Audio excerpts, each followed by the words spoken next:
It's Audio Synchronicity Live.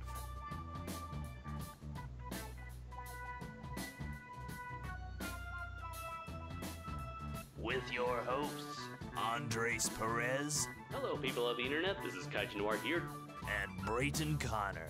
He was playing peekaboo with me with like a waffle or something. It was really weird.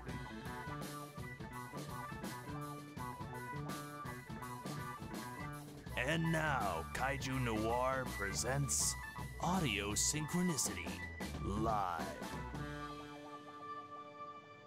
Hello, people of the internet, and welcome to episode 5, yes, 5, not 3, of Audio Synchronicity. I am, of course, your host, Andres Perez, aka Kaiju Noir, and here with me is my co-host, my loyal sidekick, my partner in crime, Mr. Brayton Connor. Oh, sorry, I was muted still. I'm here. Hello, boys and girls. Good Saturday evening. Despite how I sound, no, I'm not a smoker. I'm just a tad sick. But I'm here because I love you all. All I wanted was a pack of smokes. Is that so wrong? Yeah, that's all what anybody should want. No, not really. Don't smoke, kids. It's bad for you. Yeah, you should be smoking the good stuff, not cigarettes. Right, like knowledge. Yeah, knowledge. No, it's more important than materialistic, tobacco-flavored things. Knowledge. I'm broadcasting here from my backyard and my garage. You know, this is a Lamborghini with these 3,000 books I've never read that I have for decoration. Exactly, yeah. I wonder if at this point that the Ty Lopez meme has gotten so old it's now considered ancient in internet years. I hope it's in like a warehouse like from Raiders of the Lost Ark. It's just in a big crate somewhere. Labeled knowledge. Right. Oh no. But yes, we've already gotten quite a lot of comments. You know, it actually does make me excited to see so many commenters already like commenting right before we've even started. So it does warm my heart to know that people are actually give a damn about this show. And you know, surprisingly, yeah, surprisingly. So let's see. We've of course have Crooked Lore here. We've had Lydia here. We have Manda, Arkham Knight Rider, Godzilla 154. And probably some more King Brutal as well. All right, so yes, thank you very much, everybody. So I'm just going to see if I can try to, at the very least, get this live stream available on social media. But in the meantime, I know your voice isn't in its peak physical condition, Brayton, but would you like to share with us how things have been going for you, man, especially since it's now the first live stream of 2018. So how has your New Year's been so far, for at least the first month of the new year? Well, you know, it's been pretty good for the most part. I am absolutely adequate. You know, these last couple of days, I've kind of felt like dog shit, so that's kind of thrown a wrench in the whole thing. But I'm doing a bit better now, and so far, things are looking pretty good for me, anyways. In 2018, I wish I could say the same for the rest of the world, but I don't know. I don't know what goes on with you people, but I'm okay. And that's how are you? That's good enough. Yeah, well, exactly. Recently, Gifu, for those who don't know, I live in the Gifu city in Gifu prefecture of Japan, and all of Japan was recently hit by a giant snowstorm, and Gifu was probably one of the last places to get snow. And so we got hit pretty hard. It was snowing all throughout Wednesday, to the point where I didn't even bother going to work on my bicycle, and traffic was extremely slow, especially since I live close to a bridge. I live right next to a bridge, and the bridge itself is like the place where the snow has stuck around the longest. And it's been like the slipperiest road. So I have been like trying really hard to avoid getting into any accidents. I actually walked spent like 20 minutes walking through the snowstorm to work. It's like, you know that old story? It's like, back in my day, we used to walk 20 when I used to miles. walk 5 miles to school. That was pretty much what I did. And then by the night, I actually just took a taxi back to my place. You see, like the moment I stepped out of my apartment, there was like ice on the floor. So like I almost slipped, like literally the first step out the door. I was like, oh fuck this. And you know what? As a Californian, snow has always fascinated me because it's something that we never get in Southern California. But after living in Japan for almost 2 years, I think I've finally gotten over the snow. Yeah, I have lived in snowy environments my entire life. I can't catch a break ever. So it's something that I anticipate when it's not here, but then I loathe when it is here because it's just a pain in the ass. But it looks pretty. Mm-hmm. It's just kind of a nuisance though from time to time when you want to get places and not die by slipping and hurting yourself like one Andres Perez. Tell us that story, Andres. Yes. So this was this Thursday? No, this was Friday, actually. So this was 2 days after the snowstorm, but there was still a lot of snow. But luckily the snow was starting to melt, so there was a good portion of the roads that had like dry, like friction-filled streets. And unfortunately, there was one intersection where this one corner still had a bunch of snow, and I ended up falling on my ass. And I told you this before, but thank God I had my scarf wrapped around my face multiple times like a goddamn ninja or something. And because I was like cursing so much, it was like that. As you mentioned, that moment with Raphael from Ninja Turtles, where I was just like cursing. I was like, "Fuck, fuck," because like that pain stuck around for like 20 minutes, and it's kind of like it caused me like back problems throughout the rest of the day. But little Japanese shop owners they just stand there staring at you in amazement as all these it's like that, the scene from Christmas Story where like the dad just goes off with all these profanities. It's like that with you, and the entire Japan is shocked. This is why we don't like Americans in our country. They're scary and they curse a lot and they're rude. No, they disrupt our peace. I can imagine like to further parody the Ninja Turtle scene. It's like, imagine Frosty the Snowman was there. He was the one that left that snow behind. I'm chasing after him. Come back here, and I'm finished with you. Damn. Yeah. So that was not quite pleasant. It was at that moment where I was like, fuck the snow. Yeah, it's great when it's not here, but when it shows up, you're reminded why it's not. You like it better when it's not here because it's just a hassle, man. Yeah. It's like, when I first saw snow, it was like it was in December, it was Christmas time. I'm hearing that song, I'm dreaming of a white Christmas. But then after that, the magic is gone. Christmas is over. It's a lot like a damaged marriage after a while, isn't it? Like right after the honeymoon, the joy goes away. Damn. Yeah, that is like frighteningly accurate. Yeah. So have you been have you had any issues with the snow within the last couple of months? No real issues outside of the occasional like and that has to do more with the cold and everything, like the car not starting. We didn't go into a ditch this year because of how horribly icy the roads are, but so that was good. That was progress. Right. But no, it's been okay. It's just, all the ice, it's gets on your windshield and everything. And you have to spend like 30. I feel like William H. Macy from Fargo, just slamming my fist into the windshield after a while, trying to get all the ice scraped off. Yeah. It's a real pain. Yeah. So I haven't been leaving the house a lot though. I've learned to not do that when the weather advises me not to. Yeah, I wish I did that. Like, thankfully, I only work in like the late afternoon to late evening. So throughout the majority of the morning and majority of the early afternoon, I'm able to stay indoors just so I can see the snowstorm get bigger and bigger as it went on. But there was a part of me that hoped to God that classes would be canceled. Yes. But unfortunately, it's like my boss never got the official warning from the government, like we would do with whenever like typhoon season comes around or hurricane season. And so she's like, nope, classes are still ongoing. And yeah, insert another Raphael damn moment. Yeah. No, replace that when the scene when they come back and they find Splinter is missing, and it's just like that 360 shot of like, I can't remember if it's Raph or Leonardo. He just like builds up and screams at the top of his lungs. Oh yeah. That's you just can't apparently you can't get a break this winter. Yeah. Andres. Life sucks. Like this is life sucks. Life sucks. The Bill Wurster story. No. Yeah, this is like clear proof evidence that Mexicans should not be hanging out in the snow.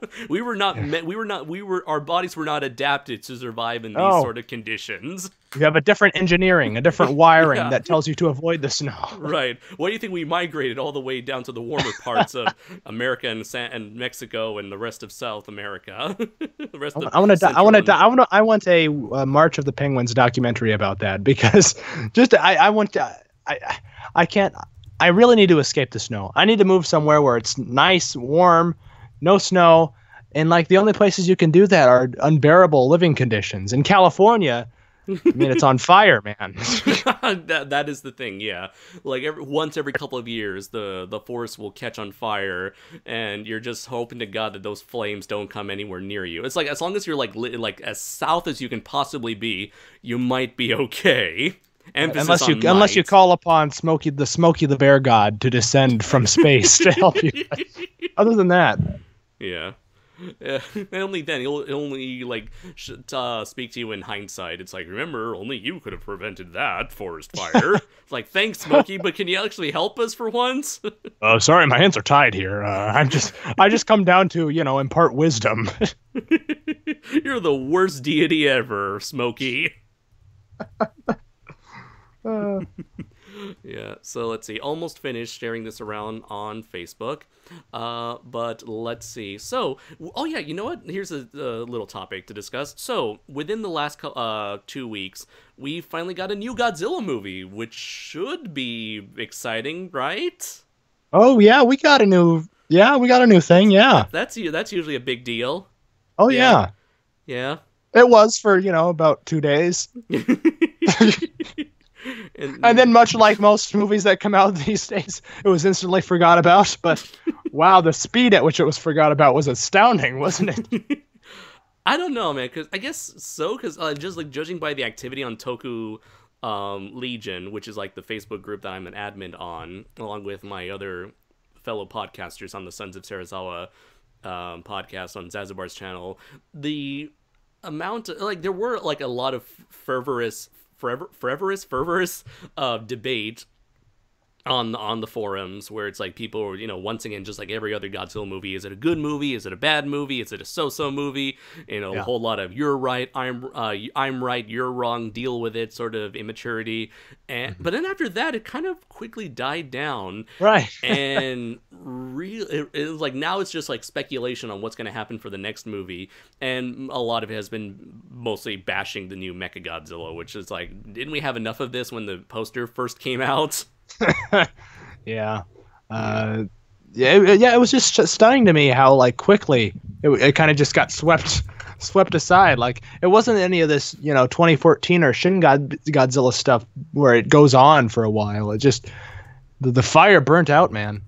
Yeah.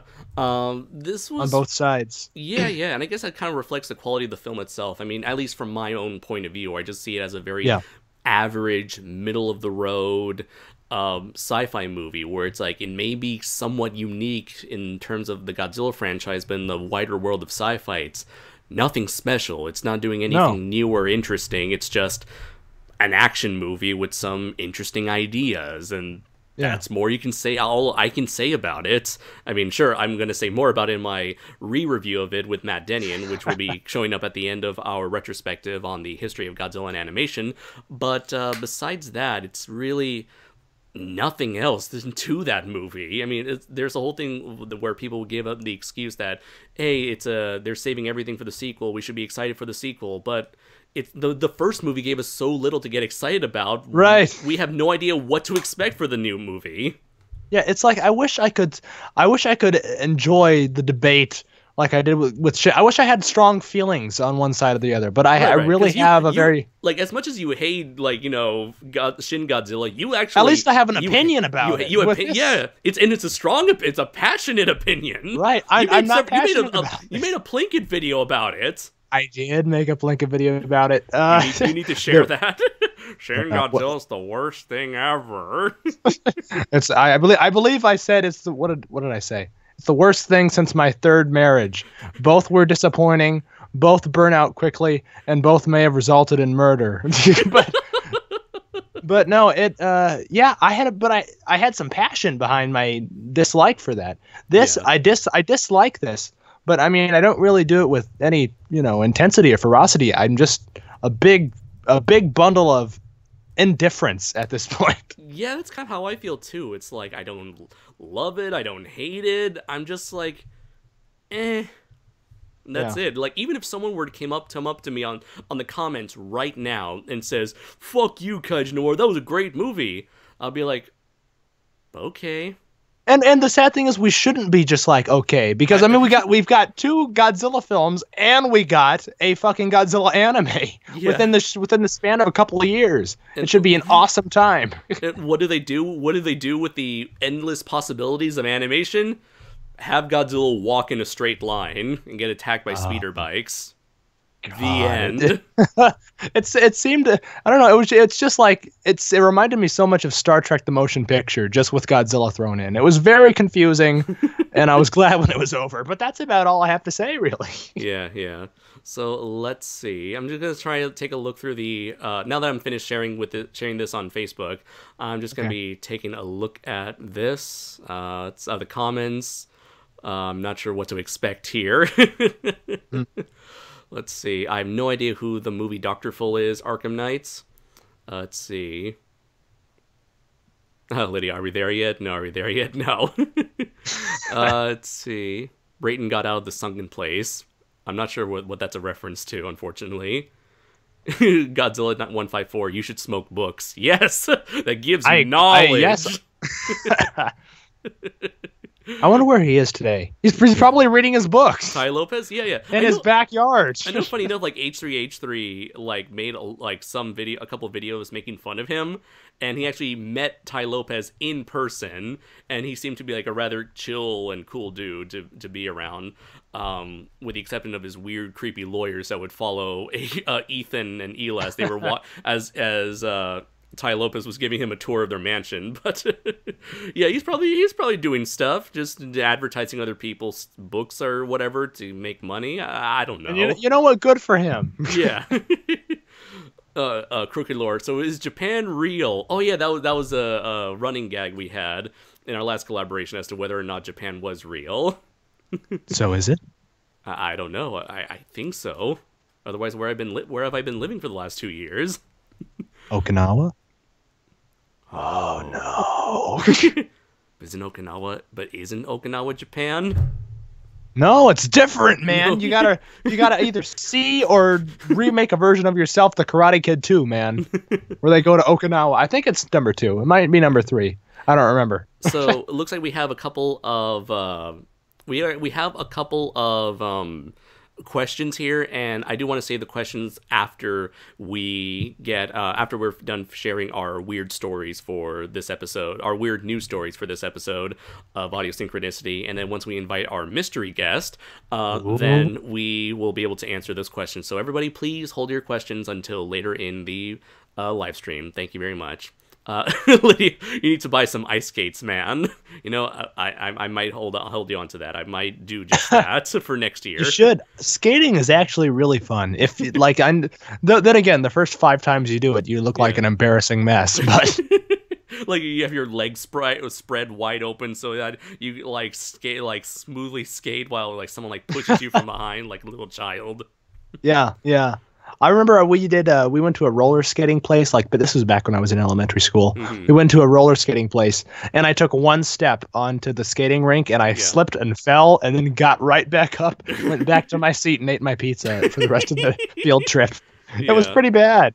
You know what? I remember this reminds me of the times when I would used to go to the ice rink back home in San Diego with my cousins, and other times where did you ever had a place in your area called Roller Skate Land?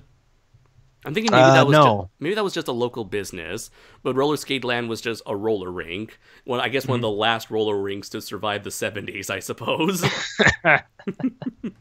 Let's see. Lydia says, God, disco couldn't survive the 70s, but roller rinks did. Come on. Hey man, at least I was able to play. That was my first exposure to the arcade game King of the Monsters 2, the big thing, or the next thing. The next big thing. Yeah. Let's see. Lydia says, I think you may have Japan confused with Narnia. Oh, you know what? You're probably right. I didn't actually went out my. They're apartment. Easily confusable. I didn't went out through my front door of my apartment. I actually went. Now that I think about it, I may have went out through my closet door. That's how I enter and exit places, as Andres knows from our G-Fest experience. That's how I get from place to place. Yeah, you teleport through closets. It's a reasonable mode of transportation and no rush hour. Is this some sort of like a Scott Pilgrim thing where only homosexual people can have that power? You know, if I said yes, then you would know my secrets. Oh God. And then I'd have to kill you. You signed a contract. It's like as soon as you become part of the order of the homosexuals, then you can no longer share this power with. You cannot discuss this power. It's like Fight Club. You don't talk about that shit. Yeah. You get like fucking Elton John is our fucking Dumbledore or whatever. Yes, that's perfect. And then like you celebrate like the master who invented this. Like would it be like I don't know, Liberace or something? Yes. He is like the Jesus of the orders of the order. Oh God. We have a big shrine to him in the main hall. Him and his fucking gowns. And what is it called? Candelabras and pianos. We are horrible people. This is true. This is a fact. This is indisputably true. Yes. Yes. Anyway, so you're on Facebook now. I wonder how long it's going to take for these people to realize what this in-joke is about. Moving on. Even if they don't. Let's see. Someone's saying, what's your favorite anime? Mine is Cory in the House. You know what, Arkham Knight? Mine too. Yeah, that's a great old-fashioned American anime right there. The swearing was so loud that I heard you, dude. I'm sure you did, Lydia. Let's see. Some questions. More questions. Who would win, Brayden or a dolphin who has the ability to speak, walk on land, and use nunchucks? I think that's an obvious answer. Yes. Always. Lydia says, my money's on the dolphin. We have Joseph here. It's like, Andres, what would... My money's on the dolphin, too. Anyway, go ahead. Let's see. Save that question for later, Joseph. Let's see. And by the way, big shout out to Joseph for contributing to the latest Fan Art Friday on the official Primal Warrior Draco Azul Facebook page. Last week I started Fan Art Fridays on the page. And this week I started Throwback Thursdays to further promote a lot of the old artwork we have of my giant robot mascot in order to like fill in the gaps between like updates on the actual comic book itself, which I'm currently working with my mystery guest, who will probably mention a little bit further down the line. Yes, so in all sincerity, go on Facebook and like Primal Warrior Draco Azul for all up-to-date information on what's going on there, because it is awesome. Yes, and it's coming soon. It's coming right at you. Yeah. Let's see. More. We have Hideki here. The Godzilla movie was not that good. I agree, Hideki. Yeah, Hideki's a friend of mine. Is that Ano? No, not that. No, that's Hideaki. That's okay. That's Hideaki. This is Hideki, not Hideaki. Oh man, that would have been perfect. Hideki, he's a friend of mine who attends Gifu University. Oh damn. Okay. Let's see. My thoughts on Godzilla Monster Planet. It exists. That's true. That's true. Let's see. Those movies need a post-credit scene. Let's see. More questions. I think it's really funny. It's like now, like I feel like my viewer base has been going so large that whenever I go down, I get greeted with more of them. Okay, at least we found the end. Let's see. When the world ends, all that will survive are cockroaches, Twinkies, and automated self-cleaning toilets. Yeah, that is true. That sounds very accurate. And they will start life anew, and they won't screw things up nearly as bad as we have. Yeah, let's see. So, it looks like, let's see, the greatest anime fight was when Corgi fought Skullcruncher, Weird Wolf, and Mindwipe from Transformers. Okay, dude. So, a Hayao Miyazaki production. all right, so let's check out our first weird, bizarre news story of the day. Now, this was actually surprisingly shown to me by a student of mine, one of my adult students, where they would bring in some news that they heard related to Japan. But in this case, I guess because they knew I'm a YouTuber, they thought it was interesting to share with me this story where a YouTuber was asking for free hotel services in exchange for exposure, and caught a lot of flack. And so the story has popped up on a bunch of Japanese news feeds. And so a lot of Japanese, they are siding with the hotel, whereas some people online have been siding with the YouTuber. Although from apparently what you and I have researched, it looks like this individual has gotten a lot of hate towards her as well. So who is this individual? Yeah. This individual is known, goes by the name of Elle Darby, and she is a self-proclaimed social media influencer. Whatever the hell that means. I've heard this phrase before, where apparently it's like a YouTuber or an Instagrammer or Snapchatter or any sort of person who has some sort of social media presence and a fan base. See, I assumed it was like self-help books, but online. I don't know. So Eldar, I guess social media influencers, these are people with a following, and they share in this case she's a vlogger, so she just talks about her life and gives hints or tips on whatever sort of thing she's into. I don't know, makeup or fashion or whatever. She seems to be that kind of person, judging by her YouTube channel, and she currently has around 100,000 subscribers, so she's got a decently sized YouTube channel. I think like nowadays 100,000 subscribers is considered like the minimum to get like the silver button from the silver play button from YouTube. I'm not sure if you've ever seen that, Brayden. I have, yeah. Some YouTube channels, they would like share that on like behind them when they have the camera focused on them. They have like the silver button play button, the gold play button, which I think is 1 million subscribers, or no, maybe that's the platinum or the diamond play button. I'm not really sure nowadays, but anyways, I think 100,000 is like the minimum to be considered like a big successful channel. So good on her, I guess. But you'll get there, Andre. You'll get there. You'll get your play button. I don't know. After looking at Derek's live stream, I'm not sure if I want that. It's true. It's a double-edged sword, I guess. Like you look down at all those comments, like there's like 20 comments a second, and you're like, oh no. and then you see the comments. Oh. And so, social media influencer. She's a vlogger, so I'm guessing she travels a lot, makes videos, and she has people like to see her. So social media influencers are people who are able to make deals with certain brands, where brands would approach them, say, hey, would you mind advertising this product of ours, and we'll pay you back in money or free products. And actually, my sister has done that herself. My sister has a decently sized, quite a decently sized Instagram account. She goes by the name Victoria Venin, and she really delves a lot into gothic fashion, and so she has actually gotten some offers from certain makeup and fashion brands where they would say, hey, would you like to advertise our stuff and model our stuff, and in return we'll give you and advertise our stuff on your Instagram, and in return we'll give you free merch. And so that is great for what my sister does. So and this seems to be like the inverse of that. This is her offering her services for advertisement. I guess. Not my sister, but Elle Darby. No, yes. Yeah. So with Elle Darby, what happened was she was traveling to Dublin, and she came across this hotel, and she emailed this hotel saying that, hey, I'm a YouTuber with a rather successful social media presence of more than 150,000 people, and she said, would you like to give me a free room, and in exchange I'll make a video and a free review. I'll talk to you on social media and give you guys more exposure.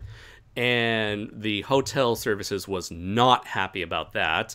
So what happened afterwards was they posted a link. They posted her email online, and with her name and information blocked out, and they responded with this on Facebook. Dear social influencer, parentheses, I know your name, but apparently it's not important to use names.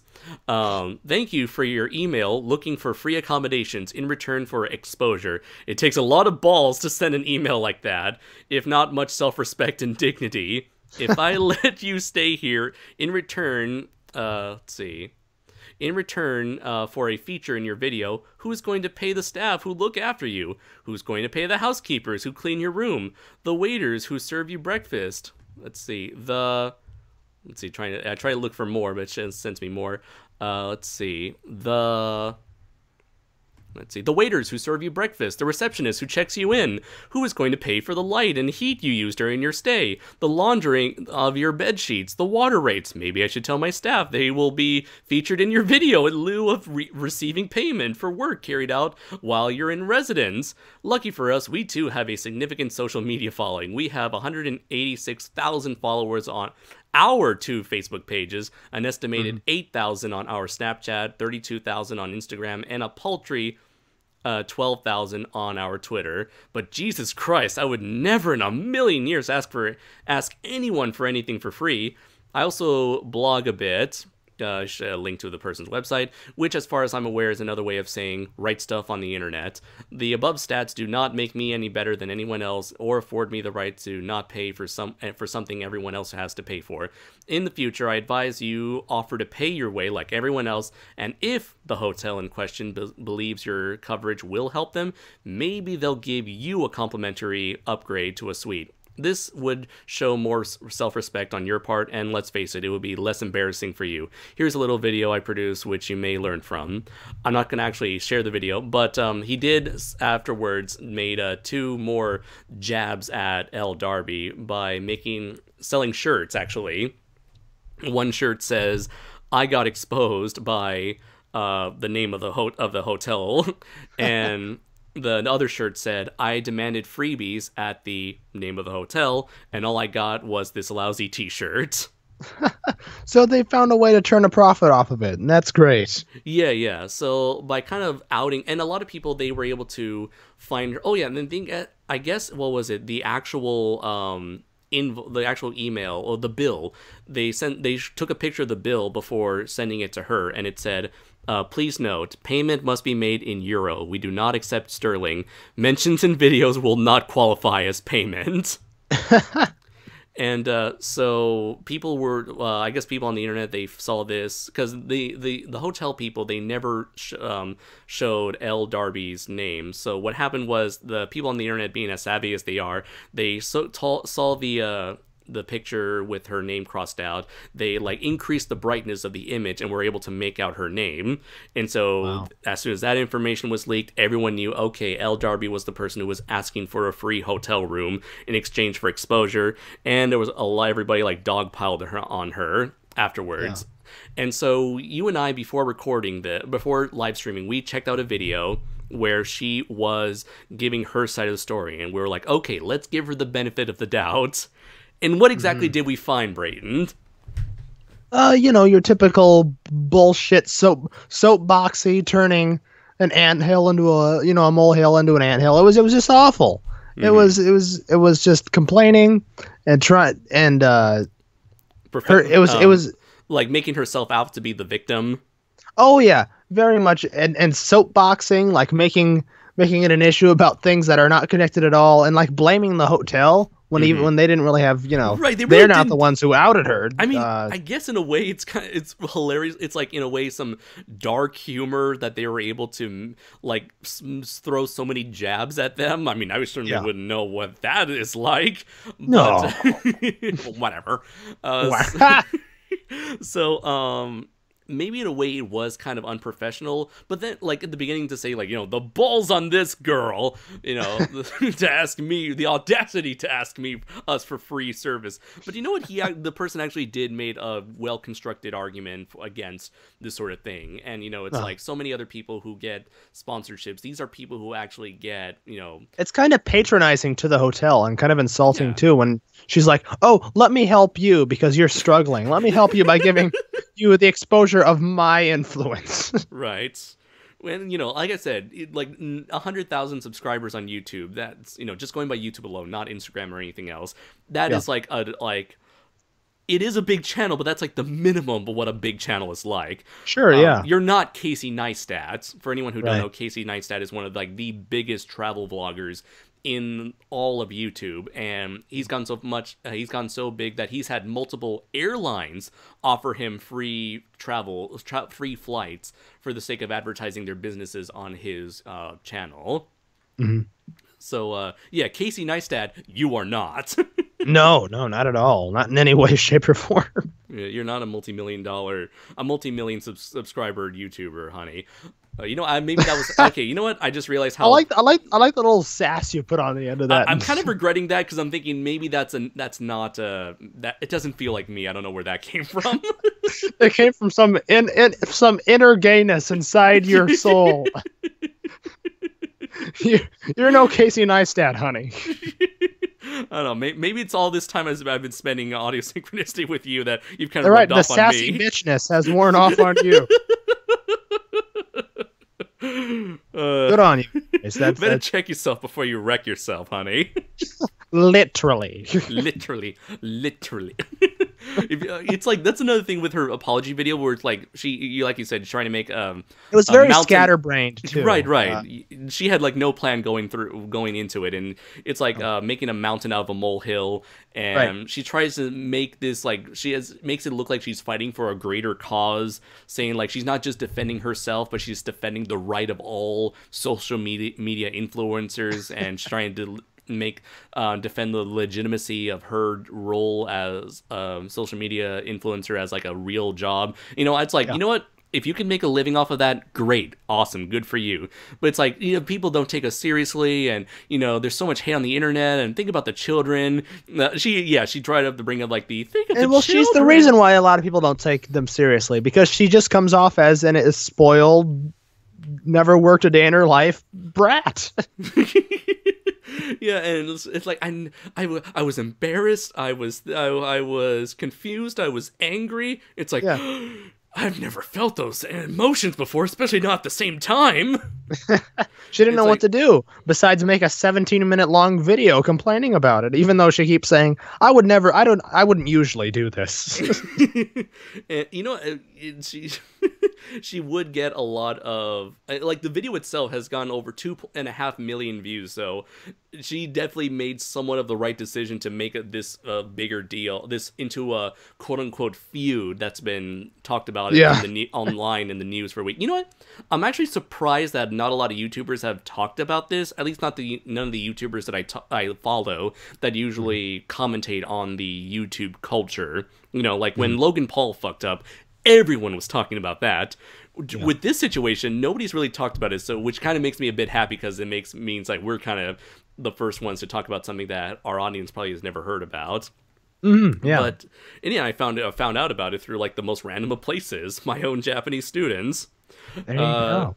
So she's trying to fight. She's trying to claim that she's fighting for some righteous cause, and it's like, you know, there's so much hate and volatile behavior on the internet, and it's like not good for children. How can children be inspired by us if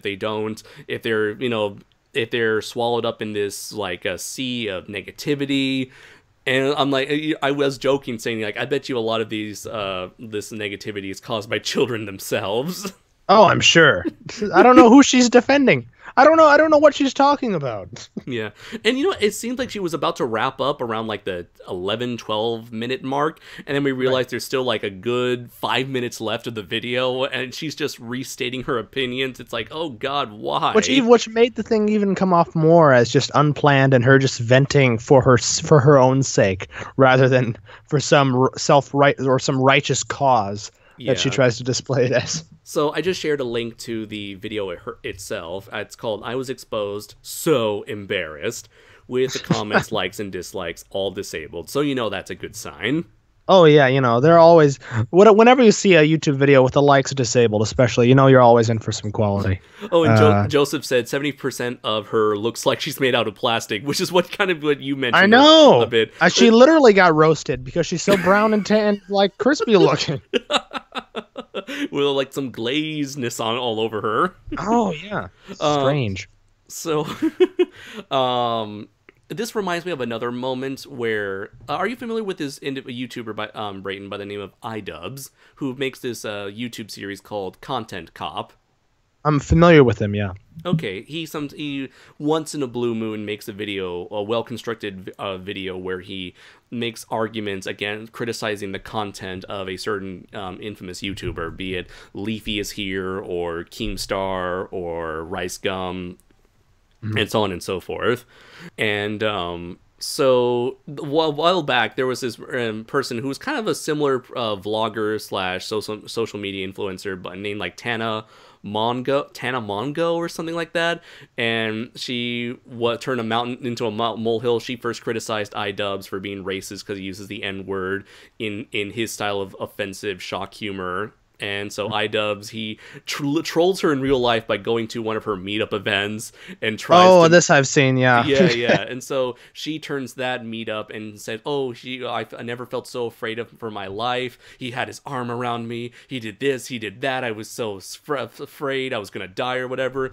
And so everyone saw through her act, and, she's making a mountain out of a molehill. And that's when iDubbbz came in for the killing blow with a Content Cop focusing on her. And during that video where she talks about her encounter, quote unquote encounter with iDubbbz in real life, she actually had the exact same look as L. Darby had in this I Was Exposed video, where she tries to look like she's not wearing any makeup. That's kind of how she naturally looks, a bit like messy in a way, kind of be like more real with the viewer. Yeah. But you can tell both of them had very waxy looking faces. I guess they're trying to look like they just came out of the shower. So maybe it's kind of like the thing when like a YouTuber makes an apology video when they try to come off as normal and like unproduced, but the whole thing just reeks of, okay, I'm trying to come off as relatable and like not putting any effort into this. Mm-hmm. That's what she looks like to me. Right. And if you're hearing that, that's just one of the many sirens. There's a kaiju attack outside. It happens all the time. It gets really annoying. It's that moment. It's like always. It's that moment from Godzilla, Terror of Mechagodzilla. Titanosaurus is attacking. Titanosaurus is kind of is questionably projected in the background behind a mountain. Yeah, apparently as tall as anime Godzilla, and then you would hear the wee before Godzilla shows up. Yeah.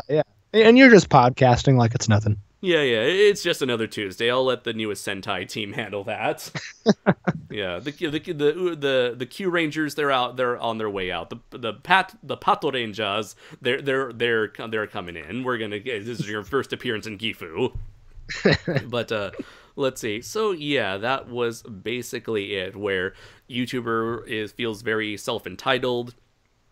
Kind of is getting a bit too big for her britches, and she is trying to take advantage. I guess, like, in a way, I guess I feel like she was just stupid, where this was like an innocent attack, innocent mistake, where she's like, you know what, I've had a bunch of people offer me stuff. It's kind of, maybe it's warped her perception of reality a bit, where it's like, maybe if I ask this time, maybe this one time it'll be okay. And she just acted without thinking things through thoroughly. And she's like, okay, she definitely learned her lesson not to ask for free stuff again and just wait for people to offer her the chance for a business proposal / like promotion. Yeah, which is a good idea, really. In retrospect, she should have thought that through to begin with. But yeah, I don't know. She just got let her ego get the best of her for this one instance, and at least it got her attention out there, her name out there. I think so. Yeah, good. That's kind of good. Good or bad, good for whatever for however much that's worth. So let's see. Anything else? Any final thoughts you have to say for little Miss L. Darby? I think you summed it up there. It's just, if you get to a point where you feel like, okay, I've made it and I have something to offer businesses, let them approach you. Don't approach them and kind of come across as don't make it come across as, okay, you need me, I don't need you, because that just leads to trouble, I think, and that's what I think this hotel in particular felt, perhaps. Yeah, definitely. So let's see. Moving on to the next story. This one is actually something that happened very close to where I live. So, like I mentioned before, I live in the Gifu Prefecture. Is this the spooky story? Yes, this is a spooky story. This is the story of the Ghost Convenience Store. So I've turned out all my lights and grabbed a flashlight. Like I'm like what's his name? The main one of those characters from Harvey Birdman, Attorney at Law. I'm floating my hands in front of you, Brayden, trying to pretend I'm hypnotizing you. And it's working. So let's see. Convenience store in Gifu stays open for business for 2 months without any staff or merchandise. Ooh. So let's see. Doing my best Rod Sterling impersonation. A store can't run without staff, nor can it run without anything to sell. These two rules of retail are as old as the practice itself. But what if a store refused to follow them? A store that against all common sense, refused to close even though no one was managing it at all, and its shelves were virtually empty. Such a store existed in the Gifu zone. And to give credit where credit is due, this is from a website called Sora News 24, and I guess it's like an English language store on news in Japan, news in Japan. And when I read it for the first time, you have to kind of read it in the Rod Serling voice because it's just written so perfectly. Submitted for your approval. One woman and her companion driving through the some quaint really city. spoopy shit. Driving through the quaint city of Kakamigahara in Gifu Prefecture, where they had a sudden need for cigarettes. Spotting the familiar and reliable sign of a nationwide convenience store chain, Lawson, they pulled in. Let's see.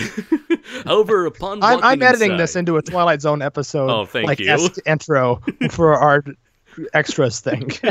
However, upon walking inside, they were shocked to find the shelves were all nearly empty, aside from some scattered beverages, gum, and a surprising amount of bathroom supplies. The store's bathroom itself was blocked off by an empty rack with a handwritten note attached which read, "Out of order, men's and women's rooms are unavailable." The customer called out for the assistance of a clerk several times, but no one came out or even answered the call. There weren't any muffled sounds of people working in the back. The store was completely empty, but the doors were unlocked and the lights were on 24 hours a day. And so I'm going to send a link right now to the people there. All kinds of shivers just went down my spine. Let's see. So this is a link to the case of the haunted konbini store. And konbini is the Japanese word for convenience store. Like, I'm probably mentioned many times on the channel, the Japanese, they love to take English words and just bastardize them to hell. So instead of taking the word convenience store, they just shorten it straight away to konbini. Right. So this is they take English words and make them silly. Lydia, a wizard did it. Godzilla 154 spoopy. Spoopy skeppy skeletons. Like Zoink Scoob. Like we were trying to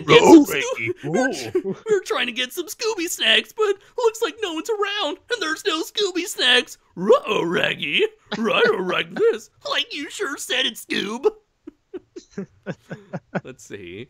And if you look on the page of the news article, there's a video of that someone made on Twitter. And someone shared on Twitter, and you can see there was some like bathroom supplies, some deodorant, some gel, some skin condition cream, and almost like nothing else as this person's walking around. Yeah, it's kind of frightening. According to the Lawson website, at the time of the encounter, this store was listed as part of its over 10,000 strong network of convenience stores in Japan. On the other hand, reports of confused would-be customers encountering the ghost Lawson went back as far as early December of last year. And one person said on Twitter, this is translated, whenever I go to the Lawson in Unama Higashimachi Kakamigahara, there is a shortage of goods. It seems like it's closing, but there's no sign that it's closed. And when you go into the shop, no one welcomes you. Actually, no one is there. It's strange. Dated the 1st of December 2017. It was a peculiar phenomenon and one that JCast News managed to get to the bottom of. According to their investigation, like most major chains, Lawson often licenses out its branches as franchises to be run by independent owners. Such was the case with Unama Higashimachi Lawson in Kakamigahara. As part of the franchise contract, the franchisee must notify Lawson headquarters 6 months prior to closing a store if they wish to do so. This Lawson applied to be closed down in September of 2017, meaning that the actual closure would occur in March of 2018. So it looks like what this person did is he closed the store. He kind of closed the store early. Where it's like it's supposed to close in March, but he's closing it early. Why would he kind of close it off early? Why would he fire everybody and not receive new supplies early? I don't know, but I think it has something to do with gold. It feels like this is like one of those like Scooby-Doo moments where he's trying to make everything all spooky and trying to dress up as a monster just so he can get some land or some money at the end. And and insert chase sequence. I'm in love with an ostrich. Dude, or either it's like a Beatles ripoff song, or it's something where it's like do do do do do do do do do. Yeah, like me running away from Mike Pence, like that. Yeah. Let's see. That's all well in accordance with the agreement, and actually in certain situations, if both the franchisee and headquarters agree, the closure can also happen early. However, the Unama Higashi Lawson owner said that he wished to continue operating until the end. Let's see. But in late 2017... Crooked Lore says, I don't like the plot of this Guillermo del Toro movie.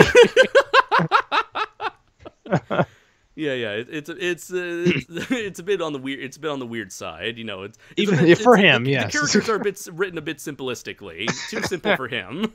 Right. Let's see, and also the sex scenes are not really all that. I'm not digging them. Let's see. The ghosts and humans should not make love together. It is law, son. Let's see, but late in 2017, around the same time as the Ghost Lawson sightings began, HQ noticed that it stopped ordering any new stock, which brings us to another key part of the franchise agreement. In order to keep their stores from suffering a catastrophic failure which could hurt the overall image of the brand, Lawson provides a Saite Hosho minimum guarantee allowance, regardless of the store's sales, to ensure that the employees' wages are covered and shelves stay stocked.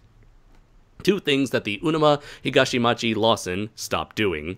This meant that the Saite Hosho would flow directly into the pocket of the owner as long as he kept the Lawson barely alive for the remainder of the agreement. Oh, I knew it! So that's the thing. He fired all the employees. He didn't, and all the money that he would have gotten for their fees or for ordering new supplies, new stock, he pocketed all the money while letting his Lawson turn into a ghost town. So dirty, man. Until March. So instead of keeping the store properly open until March, and paying his employees and restocking food and supplies, instead he fired all the employees. He didn't pay for all the food, get new stock so that he can keep all the money for his empty Lawson until March, until it properly closed in March. Let's see. The franchisee and Lawson have since negotiated the swift closure of the Undead Lawson, and the company issued an apology to the residents of Kakamigahara for the inconvenience that the incident caused. They also said that they would review their franchise agreements to prevent such a bizarre incident from happening again. And so the twisted tale of a convenience store trapped in a limbo between life and death comes to a close. But should you ever find yourself... Come on, Rod, you've done this 100 times. But should you ever find yourself... Sorry, I'm too busy chain smoking.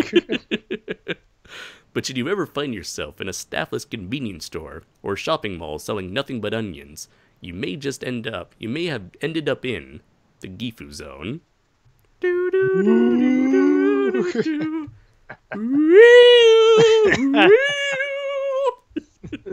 So here's what this is like my version of the story. So imagine, I would love it. Scooby Dooby Doo San, where are you? Funny enough, the Japanese have never heard of Scooby Doo. Oh, really? That's sad. But they know Tom and Jerry for some reason. Wow. They all know Tom and Jerry. In fact, if you go to any movie or DVD store, there's like a bunch of Tom and Jerry DVDs. Oh, that's interesting. Maybe because it's all public domain? I don't know. Yeah. But anyways, I would love there to be like an adaptation of Scooby-Doo where it's like Scooby and Shaggy, they're going to the Lawson, and they're like, we have as I acted it off before, there's no Scooby snacks, and all of a sudden there's like the Death Kappa, there's like a Kappa monster, like from the movie Death Kappa, he's chasing them around, and then they eventually like stumble upon a bunch of like onigiri rice balls, and so like the monster gets all tied up in some wacky shenanigans. So they take off the mask, and it turns out to be the owner. It's like he's been trying to scare off all these Japanese customers so he can get money until March 2018, Scoob. Just don't go for the horribly racist ending of them trying to eat Scooby-Doo at the end because, Asia. But no. And he would have gotten away with it too if it weren't for that meddling kid and his dumb dog. And then this is the greatest anime ever. Yeah. Let's see, looking at the comments here.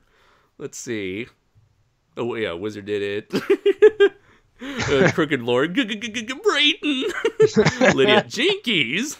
I would have gotten away with it if it hadn't been for you meddling ghosts. Wait.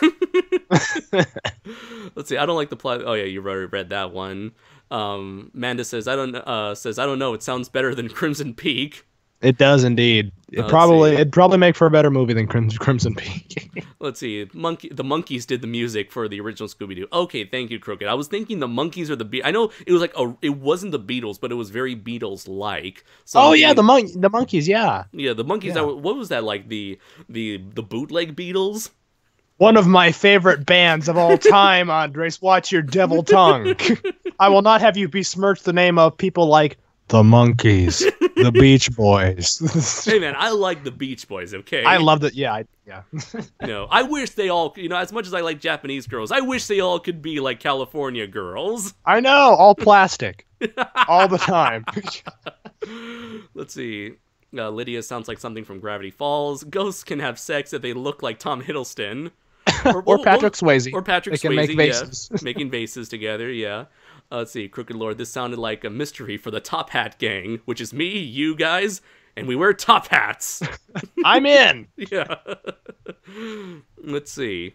I have a large head, though, so I need an accommodating top hat. I need like a sombrero-sized top hat. Joseph says, ectoplasmic splooge. Ew. Hey, you said it, not us, Joe. He'll probably have dreams about those with whales and nonsense. And tomato soup. Right. Lydia says, the inconveniencing. I love that title. With starring Mark Wahlberg. What? No. I had enough of this the first time. Let's see. Crooked says, I met people who work in a similar way. Let's see. Hideki says, because they don't have to translate anything, just like Chip and Dale. Let's see. Crooked says, my mom isn't a big fan. My mom is a big fan of the original Scooby-Doo, so I know a lot about it. Okay, I see. That's why you know it's the Monkees.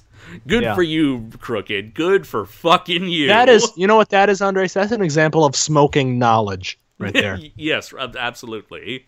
Because the more you learn, the more you earn. Right. Knowledge. All right, so I feel like we should have like a 90s guitar riff at the end of it. Maybe it's like if this is like if we combine like Scooby-Doo with Twilight Zone with Bill and Ted, we'll be like, we've solved the mystery. Excellent. The greatest crossover of all time. Yeah. Watch as a stoner and his dog, along with two knuckleheads, learn to solve a mystery of the haunted ghost store of Kagamigahara. Alright, I admit it, this is even a little outlandish for me. Perhaps I should have stayed dead. Oh no. And I thought selling my soul to the to the corporate company known as Disney was the worst thing ever and happened in my afterlife. It seems I too am stuck inside the Gifu zone. You know, I'm so happy that this happened in my neck of the woods. That, Oh, yeah. like, yes, you know, most people don't have never. When you think of Japan, you think of like Osaka, you think Tokyo, you think Kyoto. Right. Every place that's been attacked by a kaiju is what I think of. Yes, but nobody thinks of Gifu, the like, you know, the countryside of Japan. No, You're but- giving exposure. You are a media influencer, and you are giving exposure to Gifu right now. Yes, always. Right. All right, let's see. Excellent, man, excellent. So, any final thoughts on the Gifu Zone? Man, it sounds pretty spooky, and I want to see it become an episode of something that needs to exist. Yes. There needs to be the Scooby Doo Twilight Zone Gravity Falls fuck all crossover. Mm-hmm. Let's see. So, this is truly bizarre, but I'm so glad this came up. This like popped up randomly on my Facebook feed, like at the perfect moment. So yeah, hope you guys enjoyed it. So those have been our two little bizarre stories. One of a self-entitled YouTuber / social media influencer / vlogger, and other being the haunted employee-less, product-less ghost convenience store, the Ghost Lawson. Let's see. I'm assuming Lawson is probably a Japan-only brand of convenience stores, because we have several brands in Japan, much like in America. Although in America, I guess the most common one would be 7-Eleven. I mean, even we have 7-Eleven. But for whatever reason, some of our locations are referred to as 7-I and Holdings. I have no idea what that means. How do they fit that all on a sign? Life finds a way, Brayden. Oh, that makes sense then. So, let's see. Lydia says, who doesn't love Scooby-Doo? The Japanese, apparently. Let's see.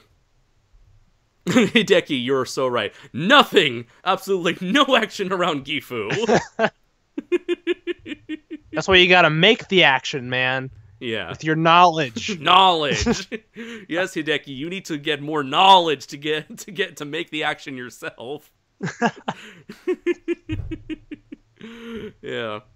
So let's see. Crooked Lore says, speaking of spooky things, I met Bigfoot. He had drawings for me and talked about dinosaurs. Oh, I've seen that hairy beast before. I've taken pictures of him. I hope not to come in contact with him. Otherwise, I may have received a comic recently from that Bigfoot. One day I I'm might gonna be get that reviewing filthy it. animal. Apparently, he doesn't like room references involving his name. Yeah, he's a real square. That Bigfoot. Yeah. A Satch Square. A square squatch. A Roth square. Yes. Roth Square. Yeah. He's quite an animal, that squatch. Oh. Yep. So let's see. Let us get into the next portion of our story, since we are an hour in. So that's a perfect time to go into our Q&A section. So if you have any questions you would like to ask me, Brayden, or our mystery guest, who may or may not be getting on in a few moments, who knows? I'm not sure at the moment. But yeah, just send us your questions, and we'll do our best to answer them to the best of our abilities. Just nothing dirty. There are children here. And by Or- children, I mean me. Or childish people, I rather. was going to say, yeah, either children or people with childlike minds, Right? innocent childlike minds, who Very need no innocent. corruptions. Right. Always. Let's see. So Joseph says, Andres, what would you have done if Logan Paul showed up in Gifu doing those insane, disrespectful antics? Would you have kicked his ass like a true Mexican-American in Japan hero? As much as I hate Logan, I probably just wouldn't. You see, the thing is, Logan, he's the kind of person who craves attention. Yeah. And the best tactic for him is to just simply ignore him, to deny him what he truly craves for. No, you may not, D-Man. If you want to You ask can some ask dirty, me if- some if- dirty if- questions, D-Man. God damn it! I'll If be you want- holding a hotline for an hour after the show. I have some dirty. I'm very dirty lonely things. tonight. D-Man, I have some dirty things I need to know the answers to. I will answer all of your questions, D-Man. I can't promise my pants will be on while I do so, but I will answer them. God damn it. See, I asked people not to get dirty, and then I've just brought it down myself. I'm a horrible monster. So let's see. Yeah, man. If you want to ask me these dirty questions, you need to ask me yourself in person, D-Man. So I'd like to see you try that. Yeah, Yeah. I'd like to see you try. I bet you can. Yeah. So let's see. So what's the next question? Okay, Joe says he has something dirty to say. 3 white horses fell in the mud. Oh, Joe. I don't get it. Well, they got dirty and because they fell in the mud, and they're white. Oh, okay. Yeah, yes. it's typical Joseph non sequitur humor. Why, Joe? Why? At least your jokes make sense to some degree, unlike David, whose attempts Yeah. at humor are just pure randomness. And We always say that Joe is like Bill the related. David. We always say like Joe's the David of our group, but he's so much better because he actually makes sense. He's not incomprehensible like David. Yeah. It's most of his jokes are like some desperate attempt at like tying everything to Bill. Right. Why is David so obsessed with Bill? That needs to be a book. Someone needs to write that. Yeah.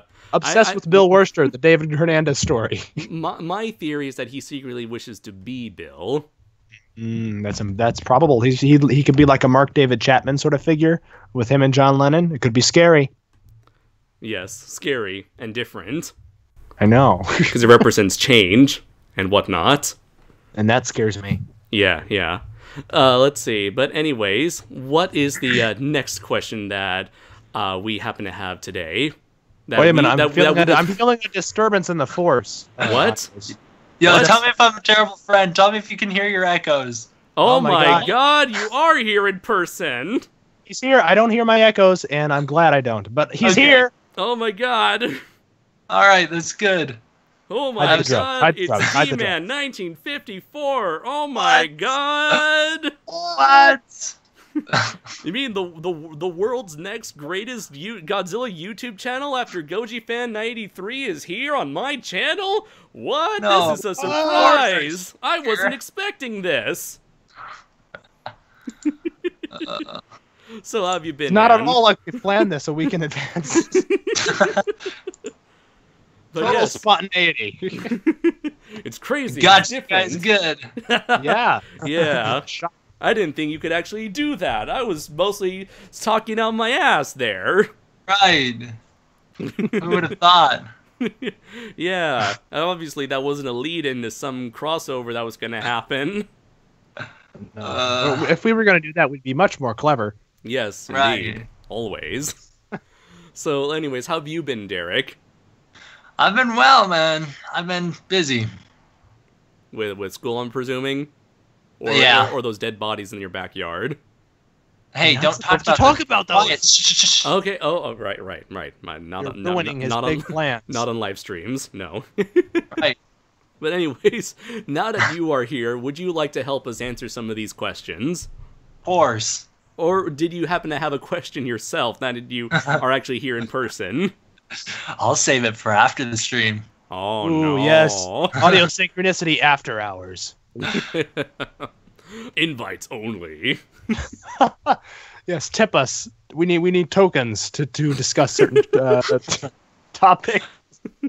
Oh, it's awful. Okay. Let's see. But yeah, what was it? The last question I answered was from Joseph that I would simply ignore Logan and deny him the thing he wants the most.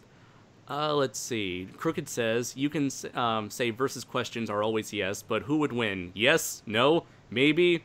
Or a dolphin who speaks, walks on land, and uses nunchucks? Always. Of course, yes. Let's see. Let's see. What are your thoughts on the Dinobots being able to being a combiner named Volcanus? Cool. I mean, it sounds like an obvious one to make the Dinobots from Transformers into a combiner. I mean, that's, Power Rangers did that first, but okay, yeah.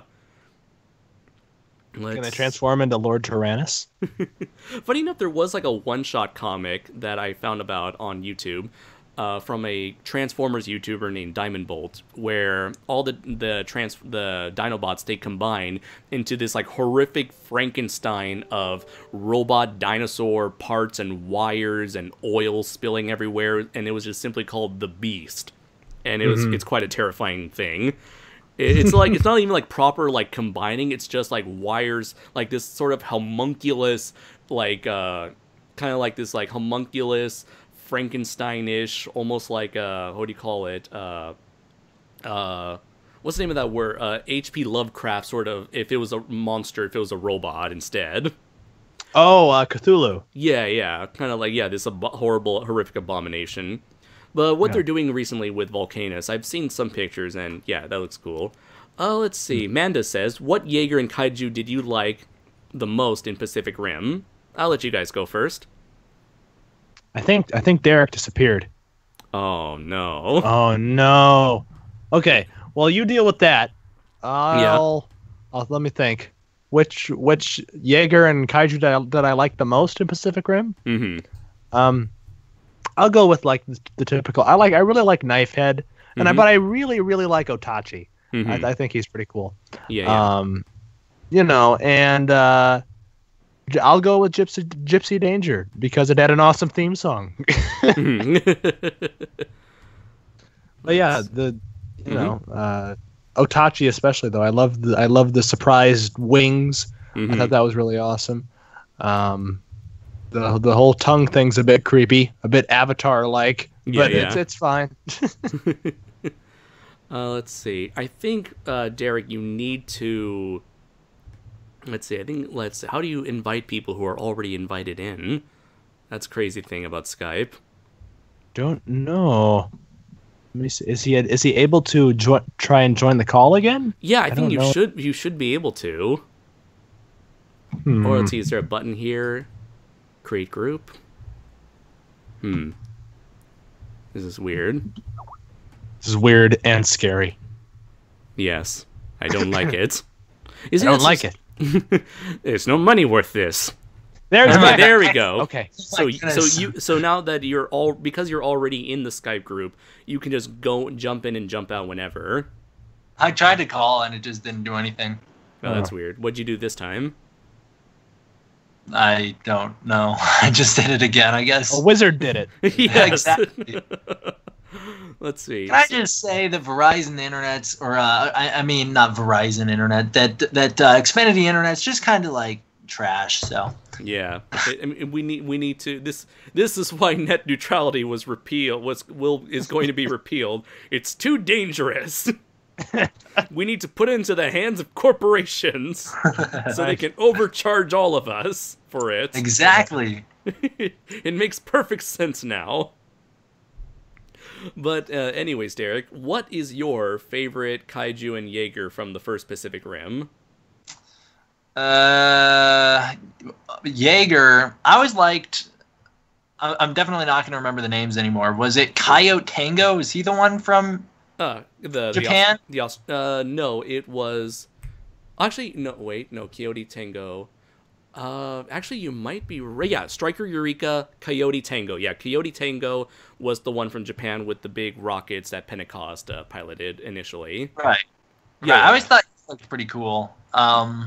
Crimson Typhoon, I loved seeing the three arms.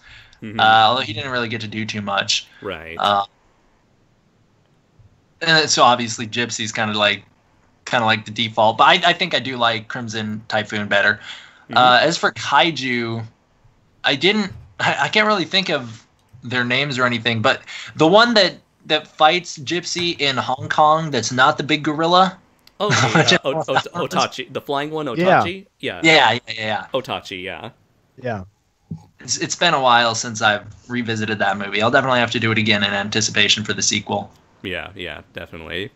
For me, mine would be the same as yours, Derek. I really like Coyote Tango. He was the first NECA figure I actually bought, and I really liked him because he was definitely a huge homage to the gun cannon from the original Gundam with the blank window face and the big twin cannons on his back. And in the video game, he got a laser sword in his arm, which I thought was really cool.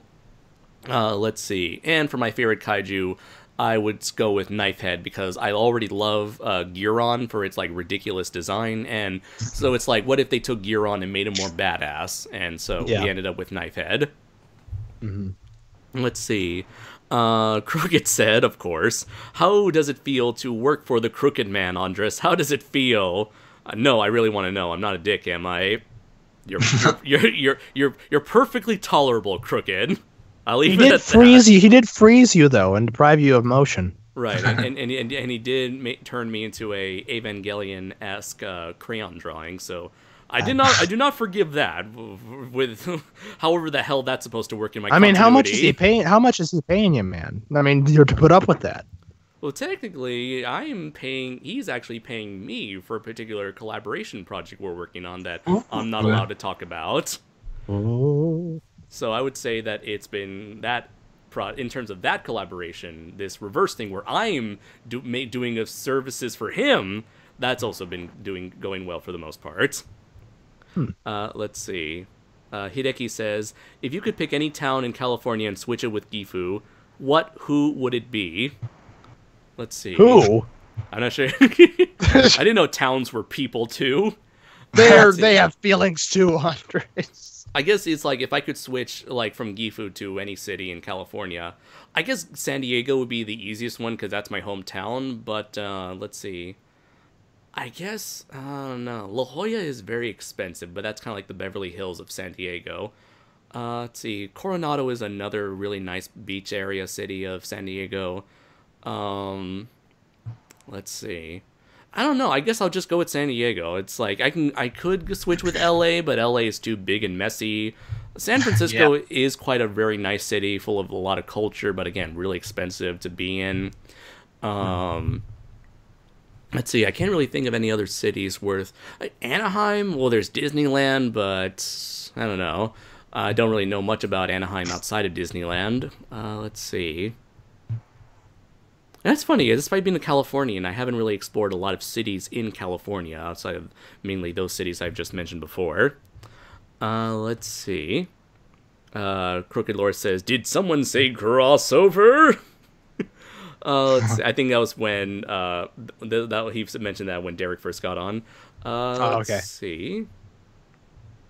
Shazam the Puss said, one time David tried to make fun of Bill by saying he was fat and was like the Kevin James of SOS. Joke is on David because Kevin James is married to an attractive Filipina model. Oh, dun, dun, dun. I think you're gonna get this, Derek. It does D-Man is gay or no? I'm stuck between rock and a hard place here, right? I mean, I don't want to break a heart here. No, be careful what you say. I'm very fragile. So tell us, is you gay or no?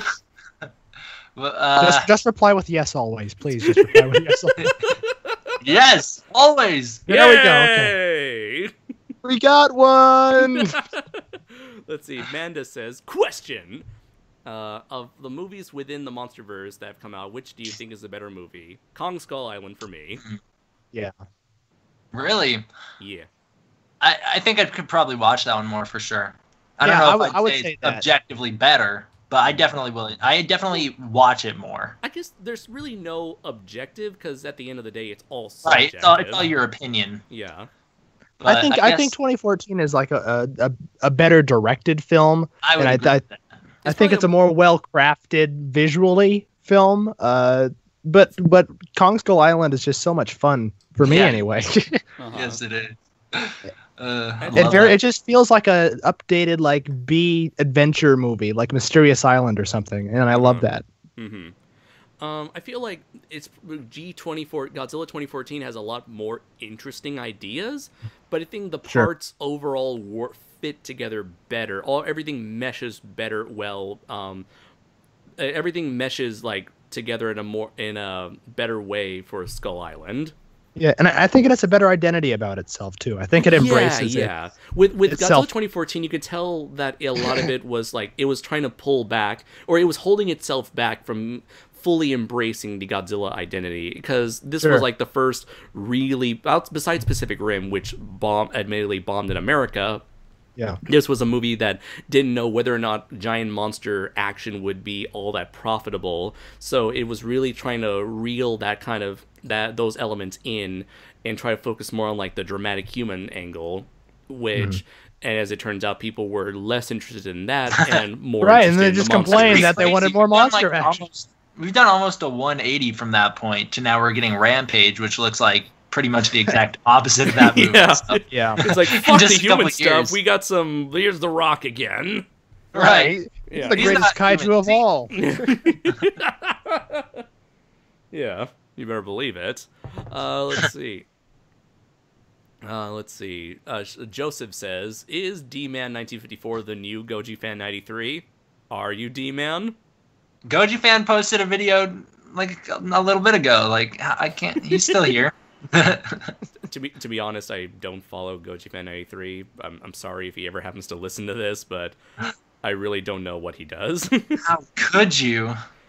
To be honest, I don't really follow any other Godzilla YouTubers other than my close friends, because here, Right. like, let me be real for a second here. Whenever Hold on, dim the lights. whenever it comes to Godzilla YouTubers, I'm more interested in what my own friends have to say about Godzilla movies rather than some other random person, because I have a feeling that I'm knowledgeable enough to make my own opinions about Godzilla. So it's like, I don't really need to know what this random guy needs to say about Godzilla versus Gigan, because I've seen the movie. I know that movie. So what can I possibly learn from this random dude here? Now, however, with someone like you, Derek, you know, you have your Godzilla-thon, and you know, you're actually a friend of mine, and I'm actually we both have had conversations that I've been engaged in. You have a well-formatted style of reviewing, and you make good arguments for your own points. And so, because you're a friend of mine, you have that personal connection to me. You have made me curious as to what your thoughts are on any other particular Godzilla film. So when it comes to people like you, Gorizard, Zazubar, Patrick Galvin, Andrew Battaglia, anyone else that's like a personal friend to me, it's like I'm curious as to what your thoughts are on this thing that you and I are passionate about. And so that's why I'm more inclined to watch your videos than someone like Goji Fan 93, who I have zero personal connection with. And so that's generally always been my stance on Godzilla YouTubers, and why I haven't really interacted with a lot of other Godzilla YouTubers outside of my own personal social circle, if you know what I'm saying. I get it. So, also, to go back to the Godzilla-thon thing, to be clear here, to everyone saying that I'm ripping off Cinemassacre, clearly I ripped off Zazubar's Godzilla Palooza. That is definitely what I did. So back off the Cinemassacre comments. Yeah. At least you didn't name it Godzilla Palooza as like someone else named, you know, the Godzilla Gang, their own sort of thing. So that's my favorite thing. I feel like our friend Zazubar is like the unsung hero of the Godzilla fan base. I feel like a lot of people have been influenced by him, yet no one ever talks about him. Right, and he never takes credit for anything. No, that's always the thing. Bill doesn't really care at all what happens. He's just like, yeah, whatever. You guys do your own thing. I'm just gonna do my own thing. Yeah. Let's see. Crooked says, "Did you give up hope on me asking a serious question?" Yes, Crooked. Let's see. Okay, Switchboard says, question. You gonna watch Rampage, and any thoughts on the upcoming SH Monster Arts releases? I haven't been following the recent SH Monster Arts releases, so I'll default that question to these two guys. As for Rampage, I'll try to watch Rampage if it gets released in Japan eventually, or gets leaked online, because, hey, I have very limited choices here. Yeah. And for you guys? Hell yeah, dude. That's my answer. Yeah. Looking forward to both. Right. Rampage. Well, actually, I don't know about Rampage. I don't know if I'm looking forward to it too much more than I'm curious about it. But yeah, that's a good way to put it. yeah, I do enjoy Rampage. You know, I played Rampage. I like it quite a bit. It's just something, I don't know. I'm very curious about it. Me too. As for SH Monster Arts, obviously I'm doing a lot more collecting now than I ever have, so I'm totally interested in that stuff. Very excited. You're spending that sweet YouTube ad revenue money. Yeah, I'm spending as much of it as I get. Speaking of that, I need your help, sir. Oh my god! He needs more circles and arrows and stuff and check marks. You need to make a video saying Godzilla anime, 2 Godzillas confirmed. You know it. I actually have. Oh wow! For once, I can make a video and it would be accurate. Dude. Oh my god! I need to tell you, man. The moment I saw that twist in theaters, I was thinking to myself, "Holy shit!" I was thinking you were the first thing that popped up into my mind. It's like, oh my god, D-Man was right about the wrong movie. How have I not made this video yet? Why haven't you? Literally every single Godzilla movie other than this one. Every prediction D-Man makes from now on will come to existence just in a different just in the wrong movie. Yeah. You're kind of like a half-assed Simpsons predicting machine. Exactly. Right. Let's see. What is the next question right here? I think Google Hangout is almost as popular right now. Yeah. I at this point, I've gotten so used to OBS. Thanks, by the way, Derek, for recommending this live streaming program. Yeah, fuck Google Hangout from here on out. I know. No ill. I don't want to mean ill of anyone who's currently using it. I mean, heck, my friend MJ Knight uses it whenever we do Saturday night. What's it called? Sunday Night Live on his channel. But yeah, OBS combined with Skype is so much better than this. It's just easier. Yeah. I mean, heck, I didn't need to go through the effort of getting a YouTube link. Getting a Google Hangout link, invite link, and then send it to you over Facebook. And rather, we just get on Skype, do this, and then any audio or any video or any image I want to share, I can just share it on Skype. It's easy as that. And, we get to have title card art as opposed to those, the boring way of Google Hangout of just showing these circles of us that constantly switching back and forth. Yeah. Let's see. Switchboard says, "Hey D-Man, any thought of any of the upcoming..." Oh yeah, he's repeated the same question. So what exactly is coming up soon for SH Monster Arts, D-Man? I'll just talk about the ones that I've bought, because other than those ones, I can't tell you anything. There's a new Godzilla 2002 coming out. That one's pretty awesome. Oh yeah. That's actually my favorite design ever. Except it doesn't have that awesome scar. So. Oh right, I'll probably wait for their eventual release. They're gonna eventually get around to it. They will. They're gonna repaint it. That's what they do. Yeah. I think they have a new. I haven't ordered this one yet, but I don't know if it's out either. They had a new Godzilla Jr. come out with an atomic breath stand thing. They're having a little Space Godzilla set. That one's pretty amazing. It's too expensive though. I'm not going to buy it. And then they have a new Monster Arts has a new Mechagodzilla 74, which I'm super excited. That I want. That's my favorite Mechagodzilla of all time. Nice. I don't collect toys, but I want that. Yeah. I bought that thing twice. I'm surprised that they actually are going to have a Showa character that's not Godzilla for once. Yeah, me too. Yeah. If only they can make Jet Jaguar. I feel like that's like the easiest character they can possibly make. Only they can make me a Gabra. Oh. Yeah. That's what I want. Yeah, but of course, these toys are all made for a Japanese audience, and if the Japanese audience don't really prefer the obscure Showa shit, then, too bad for us. And they got another thing coming with that Monster Planet manga, don't they? Yeah. Let's see.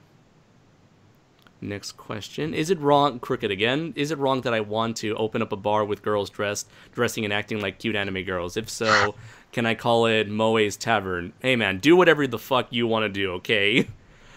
Consult a doctor first before you go down this By the road. way, your best bet is to open up that shop in Akihabara, because they have that kind of stuff everywhere. Let's see.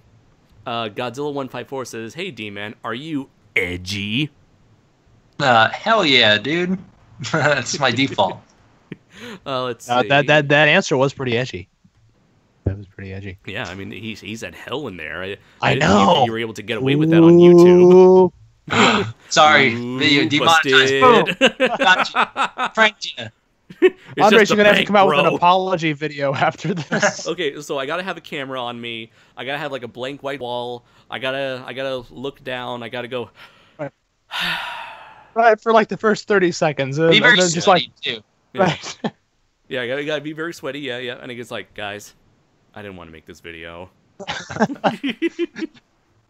Maybe get a dog in there or a cat, just stroke, Make playing it the cat or seem the dog. really, off the cuff, but Yeah, it's yeah. very produced. Make it look like I just got out of the shower. Let's see. Next question. Okay, Joseph asks, which do you guys prefer, the original Japanese cut or American cut of Godzilla 2000? I'm kind of okay with both, really. It's like I haven't seen both of them in a while, but I know I really want to because I want to review that movie eventually.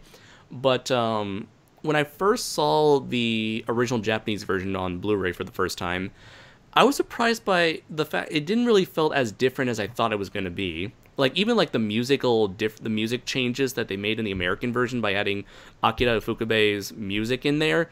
I believe was that from the American version first, because when I saw the Japanese version, I also heard the Akira stock music in there. I have no idea. I'm unqualified to answer this question. I've never Okay. seen the Japanese cut. Okay, I guess I'll ask Patrick then, because he's like our August Ragone. Yeah, I I've think only based I've off only of seen their the Japanese soundtrack, version. you're right. I've only seen the Japanese version once, and from what I can't remember it being in there, so I honestly wouldn't know. But I don't know. I don't remember any of it. I don't remember any of it. Except that was all in Japanese for some strange reason. I don't know. They're directed by some Ryohei Takahashi or whatever. Can I have another beer? I don't know. For those who don't know, that's a reference to the first batch of G-Fest videos my friends and I ever made involving Don Fry. And it seems just like every other G-Fest batch of videos that's involved a Don Fry joke in there Always, somewhere. yeah. There's two things you don't know about G-Fest. One is it's got Godzilla fans. And the other is Godzilla. Let's see. Cody Bratch says, Lucy, I'm home. So, what did I miss? Some really weird but interesting stories, Cody. And D-Man is here. What? Yeah, what? Who is that guy? I don't Probably know. some- I don't know. I heard he's gay for some reason. I don't know. I heard that too. All I want to know is he gay or no? And apparently he's like 12 or something. I don't know. what the Yeah, I hell? heard he's a little gay 12-year-old. Oh, man. Who doesn't? Who How do doesn't- they even know at that Who age? doesn't? Yeah. Who apparently doesn't know how to have a proper haircut. Ow. Hey, that's just mean. You've taken this Well, too far. you know what, D-Man. So is the real world. Oh my God. I'm training you to experience the real world, my friend. I'm taking you under my wing so I can show you the cruelty the real world is, so I can make you a stronger person. This is getting weird. Let's see. Remember when there were 3 Heisei Godzillas? Aw, don't start that again. Let's see. Cody Bratch says, wait a fracking minute. Is that D-Man on Andres' channel? Yeah, it's about time you invite me here, man. Yeah. I mean, I hit you up for a 5-hour live stream on my side. I mean, I feel like it was finally time that I stopped. I stopped trying to mooch off your success. I mean, collaborating with a good friend of mine and do Right. the opposite for a change. Yeah, Right. That's Yeah. the ticket. Stop walking away from your fans, Andres. For God's sake, man. Whatever. Yes, Yeah. next question. Amanda says, do you think something like the Rhedosaurus could work within the confines of the MonsterVerse? Yeah, I don't see why not. Sure, yeah. I mean, you'd have to try really hard to make a remake of The Beast from 20,000 Fathoms interesting, considering that as great as that movie is, it's in retrospective, it's just the basic template of every single monster movie that's come out since. So you really need to work your ass hard to make that story feel fresh and original again. Let's see.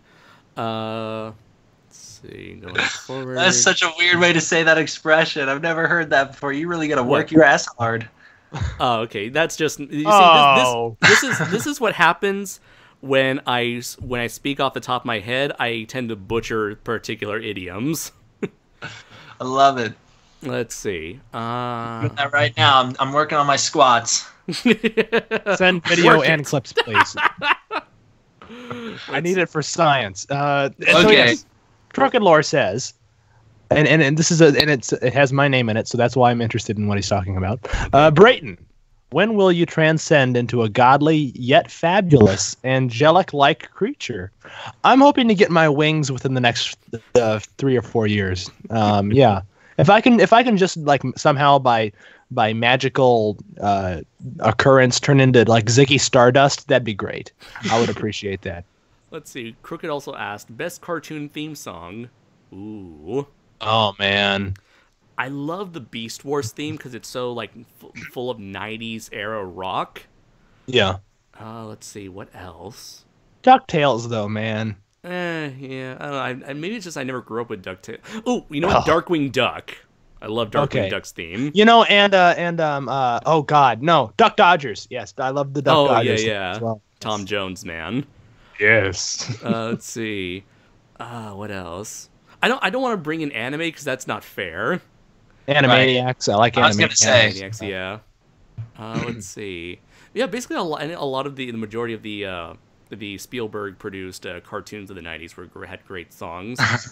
This is where our age gap shows, man. I have no idea what you're talking about. It's Pinky and I'm over the here Brain. like, man, that's had a pretty cool theme song. Oh yeah, SpongeBob SquarePants is the greatest anime theme song, top 10 of all time. Yeah.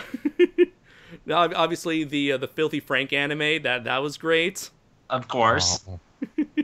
Let's see. I did get some questions about Filthy Frank retiring, but so anyone who asked that question, please send that question again. Let's see. But yeah, there's a lot of theme songs out there. In fact, I listened to a theme song compilation. Oh, it was a compilation of 80s theme songs, and I came across one that was like, what was it? Riders. It was what was it called? One was called Silver Hawks. Silver Hawks was like a really cool 80s theme song. And the other one was Saber Rider and the Star Sheriffs. I've never heard of this show. It looked like an anime that was brought over to America, but it was such a really cool theme. It was like Saber Riders, and I was like, "Oh damn, this looks so cool!" And like going back even further into the past though, like Hanna-Barbera always had great for their cartoons. Like fucking Scooby-Doo is iconic. The Godzilla one is great. Magilla Gorilla, all that stuff is awesome. Wonder Dog is amazing. Flintstones, meet the Flintstones. Yes. They're the average Stone Age family. I'm so glad I was able to grow up in the era of Cartoon Network when it first began. So just to see all these Hanna-Barbera, Warner Brothers shows all together. His boy Elroy. Yeah. Jane, his wife. It was a Jane, get me off this crazy thing. Oh, we're alienating D-Man. Let's move on. No, I know this stuff. I love how you're all desperate you were. I know this stuff. I watched that stuff. I still walk up. I still see my little brother watching, and my big brother for that matter. I still see my brothers sitting down, rocking some Hanna-Barbera Scooby-Doo from time to time. Oh, yeah. Nice. Let's see. You know what's funny? I also saw like a compilation of all the Scooby-Doo intros, and I had no idea there were like so many. Too. What? I saw that. I saw one too. Oh yeah. I didn't know there were like so many like so many different versions of Scooby throughout like the 70s and 80s. There was one show called like the New Scooby-Doo Movies. I was like, oh what? It was like Scooby-Dooby-Doo looking for you. I remember that. I know this theme song. Yes. Yeah. Scooby-Doo. Scooby-Doo. Hey Scooby, where are you? That's a good one. Yeah. Yeah, it was, I also really remember the 13 Ghosts of Scooby-Doo that had Vincent Van Ghoul. I definitely don't remember that one. Yeah, that was like a short-lived incarnation of Scooby-Doo, where it's just Scooby-Doo and Shaggy, I think it was Daphne and some random kid, teaming up with Nice. with animated Vincent Price, hunting down 13 ghosts. Oh, this sounds great. Yeah, let's see. Hideki says, "Hey, I just remembered in the old Godzilla cartoon, was not a little guy called Godzuki? Is he coming back? Lol." Yes, Got it. yeah, Hideki. There was a character by the name of Godzuki. He was like Godzilla's nephew, sort of thing. It was never really explained, but yeah, Godzuki. He was kind of like sort of an adaptation of another character from the Godzilla movies called Minya, or known in Japan Minira, or in America Minilla. Sort of like a combination of Gojira and Mini, or Godzilla and Mini, but through some translation mishaps, we ended up calling him Minya in America. So, yeah, that Godzuki was basically an adaptation of Minya, and so because the newer movies, whenever they have Godzilla's son, they tend to go back to Minya, or make up a new version of his son, like in the 90s. So yeah, don't expect Godzuki to come back anytime soon. That solely belongs to Hanna-Barbera. What a shame, too. Yeah. So many places you could have gone with that character. Especially if you see... I will say, Matt Frank did a really interesting redesign of that character. Way back before he got popular. Let's see. I wonder if I can find it. Let's see. Godzilla Neo Godzuki. I've always wondered why Godzilla's nephew, though, had, like, Varan powers. That was always kind of strange. This is just me putting way too much thought into this. Yeah. But I have a feeling that maybe... Oh, wow, you can really tell how much Matt Frank has improved since this point. I'm going to share the link to Matt Frank's early take on Godzuki. So putting way too much thought into Godzuki and Godzilla's evolution is that maybe young Godzillas are able to fly at an early age to help keep up with their families, and then as they grow older, their wings just disappear because they no longer need them due to their size. I got that idea. Link didn't work, by the way. Sorry, what's that? The link didn't work, at least for me. Oh, that's strange. Yeah, me neither. Can you share it on the live stream? Oh, The I did share it on the live stream. Sorry, guys. Oh, okay. Let me share it on right. Skype now. There we go.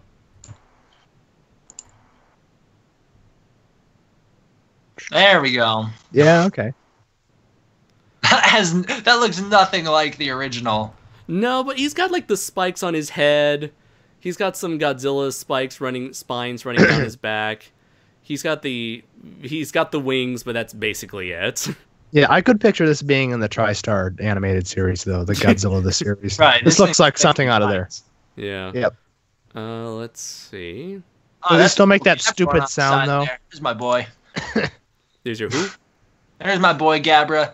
Oh yeah. That was a really cool redesign he did a while back. Let's see. As much as I really want to see, it's funny how back then I really wanted to see like Matt Frank continue Godzilla Neo, because he was trying to make like a series 3 where he did like the Shobijin twins, Space Godzilla, like a reborn Space Godzilla, and Fire Rodan, but stopped after those 3 because at that point he was doing like the IDW stuff. But nowadays I'm more interested in seeing him do like more professional work than just like more fan stuff. But I know he still does a lot of fan stuff with his like convention exclusive posters, like the one he recently made of Godzilla Shin Godzilla versus the Tyranno Zord from Power Rangers, and Trunks and Goku are there for whatever reason. Like usually whenever he makes like these convention exclusive posters, they usually include guests who are going to be there. So I'm guessing maybe there's going to be a Red Ranger, a Mighty Morphin Red Ranger at the convention, along with some DBZ voice actors or something. So maybe that's why he put those specific characters together. Let's see. Moving forward. Oh, yeah. Let's see. Oh, okay. Crooked says, "Damn it, Andres. That was a reference to Moe's Tavern from The Simpsons." I see, Crooked. I'm aware of The Simpsons, but I'm not like so in depth that I would know any specific references to The Simpsons. That's the funny thing. My family always thought that The Simpsons was inappropriate for my sister and I, so they never allowed us to grow up with The Simpsons. So I was just one of those people who viewed The Simpsons like as an outsider. And by the time I got into like adult animation, like South Park or Family Guy, by then it kind of became popular to hate on The Simpsons, so I had even less of a motivation to watch it. Mm-hmm. I grew up on the first 3 seasons of The Simpsons, so outside of that, my knowledge is completely null. First 3. Yeah. I mean, I watched a lot of it as a kid. We used to own we used to buy every single time a season would come out, but then at a certain point, the show just kind of started to suck. Right. You know, that happens when the show goes for 30 years. So. Oh yeah. I think it would happen. I think it would happen with any show if it goes on. Yeah. I mean, the only reason I feel like the only way you can get away with a show going on that long is if you change things up. But obviously, everything in The Simpsons always stays the same except for a character passing away. It's a small universe, and like writers change. It's not going to be the same show it was, 30 years ago, and it's going to run out of steam after a while because go ahead, yeah. There's so many dumb things you can do with Homer Simpson. Right. I feel like you really need to, like, for a show to last that long, you need to change things up. Like, Doctor Who was able to survive for like half a century because it thrives itself on changing every once in a literally regenerating every once in a while to gain a new identity for itself. Let's see. Crooked said, actually, Godzilla 154 says, "Hey Derek, are you a YouTube tube prank?" Oh, I guess he meant to say, "Are you a YouTube pranker?" Because those he means YouTube prank star. He's referring to a channel of mine. Oh, okay. I'm unaware of this channel of yours. This is a channel completely in universe for the show. The show we're making it has no basis in reality.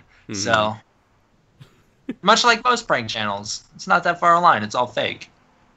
Let's see. Fake pranks. Hashtag. Just a prank, bro. Let's see. Crooked says, "Is it wrong to love myself in a romantic way? I just can't help myself. When I see me in my top hat, I want to love me more." That is called a narcissist, my friend. Hey, well, if he doesn't love himself, who will? I mean, let's think about this. Don't be too hard on the guy. I know lots of people who love themselves multiple times a day.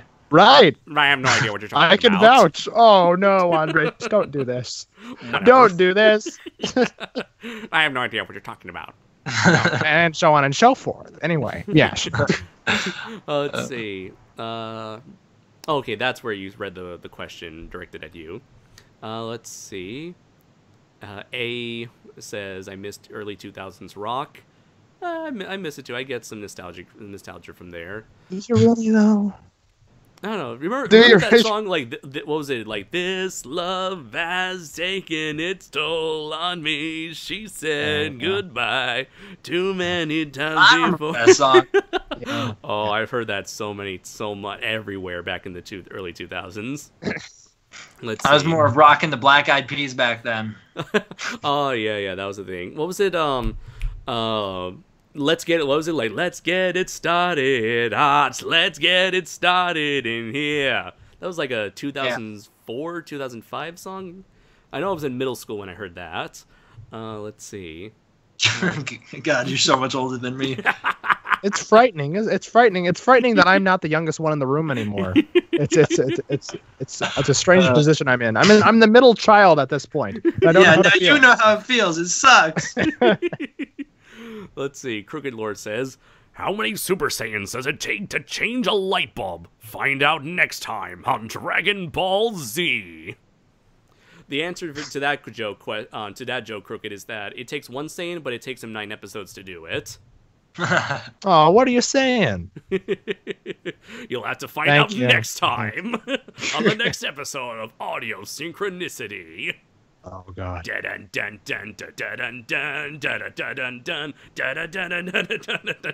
I think we found our new theme song. That's Let's see. We can credit what's his name, Bruce Faulkner, for that music. Let's see. Joseph says, I don't know about Fabulous, but that was what Anno wanted to do with Shin Godzilla at one point. Make him molting out of his skin to transform into a giant, angelic, naked woman. I'm not kidding. I don't blame you, Joseph. I don't blame you at all. A says, anyone remember Dinotopia?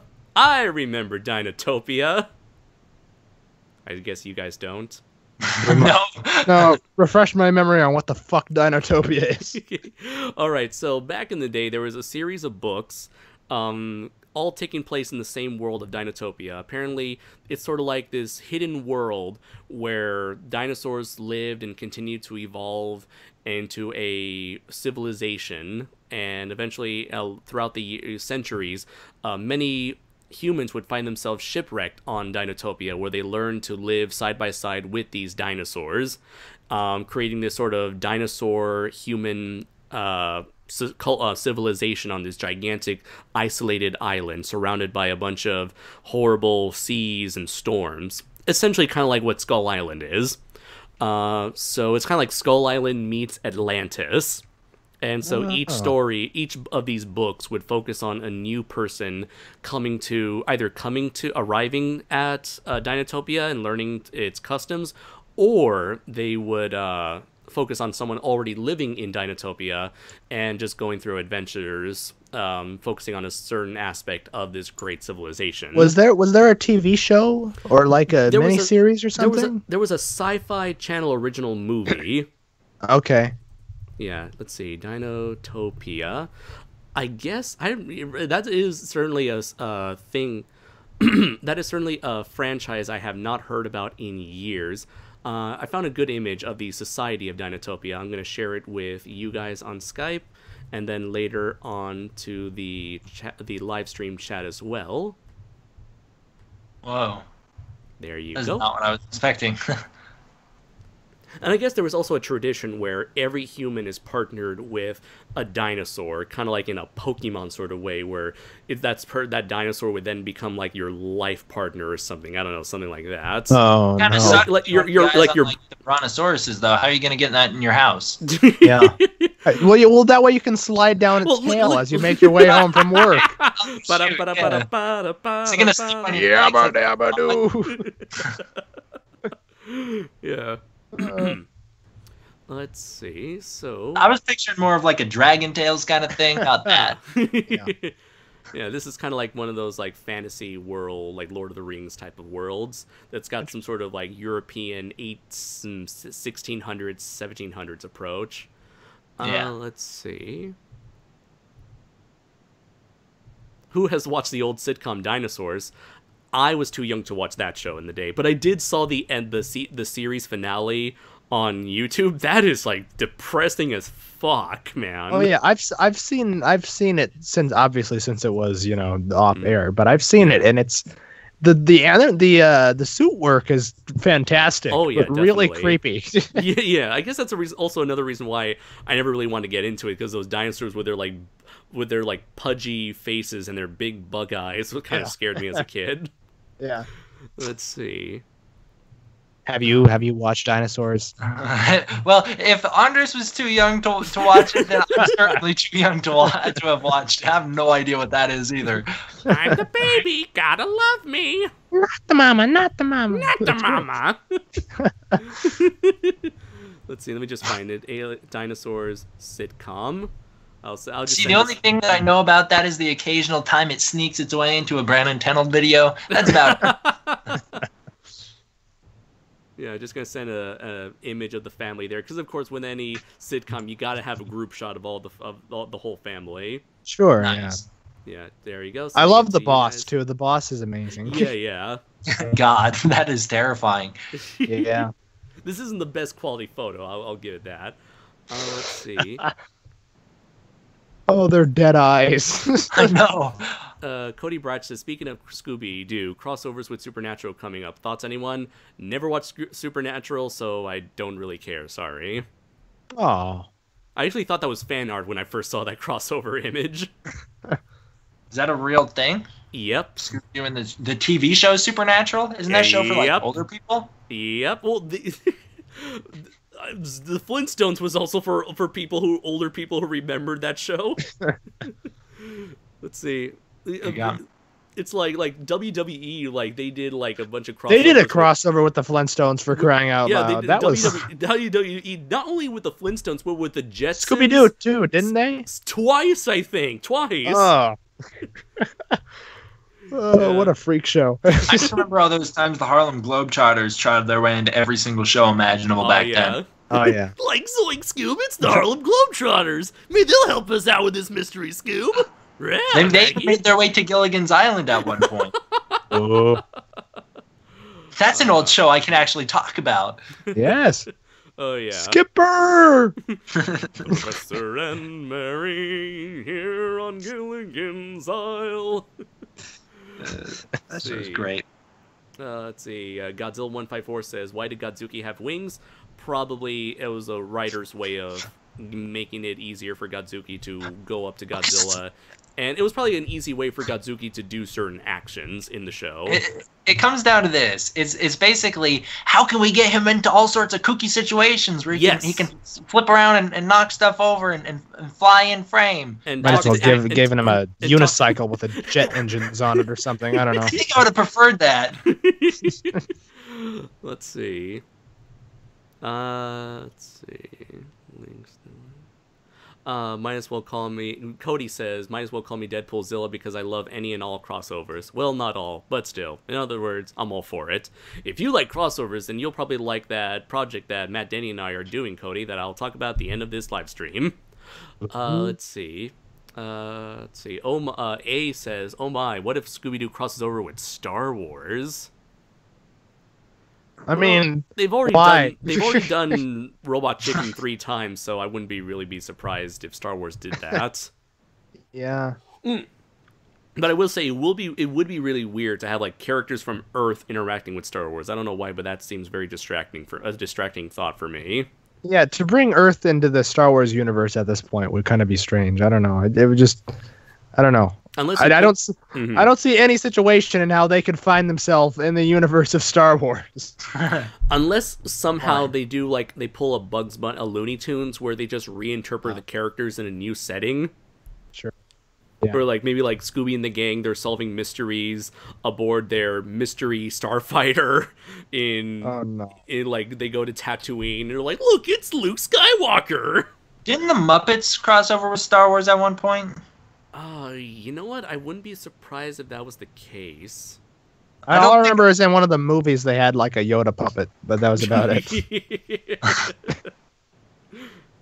Not easy being green, is it? Let's see. Here's a question that should be asked. Why hasn't it happened already? Oh, referring to the Scooby-Doo crossover with Star Wars. Probably because Disney doesn't want to work with Warner Brothers? I don't know. Let's see. What do you mean? Didn't they just buy them? Exactly. No, that was Fox that they bought. Warner Brothers, right. That'll be 2 years. They'll get there. They'll get around to it. They'll get around. That'll be 2 years down the line. Right. Let's see. Going over. Godzilla 154. Does anyone know the way? Unfortunately, I wish I knew the way. Godzilla 154. I need to find the queen. I cannot find the queen if I don't know the way. Let's see. I refuse to partake. That meme has lasted longer than anybody's interest in the anime, the Godzilla anime. It's sad. Yes, I know. That's so sad, but true. Yeah. Yes. People cared more about that anime before it came out here in the States than they did after. Yes. And then it came out. And then they saw the movie. Aww. No, it's not even an it's more like and then just move on. Sorry, D-Man, I know you like the movie yourself. That's okay. Let's see.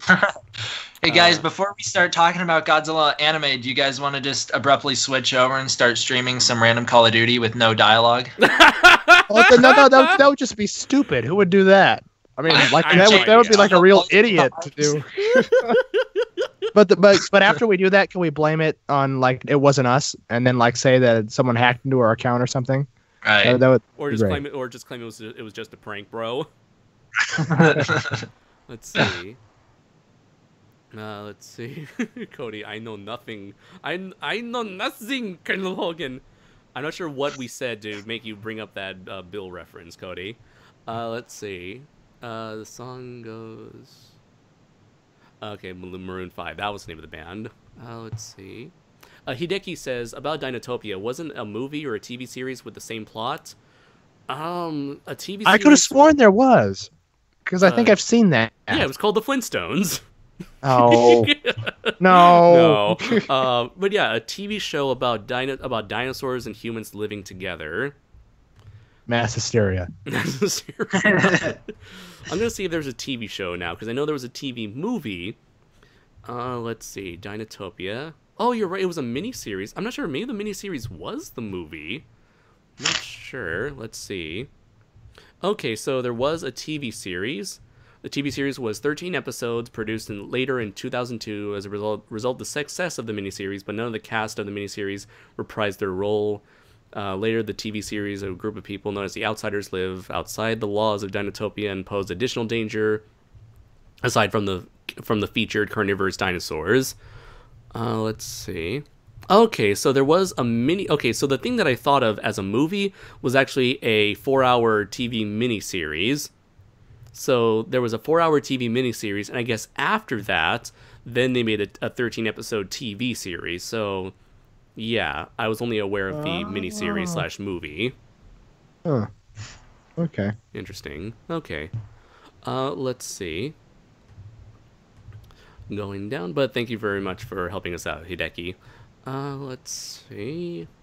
Thoughts on the purge of Marvel, aka the cancellation of half their comics.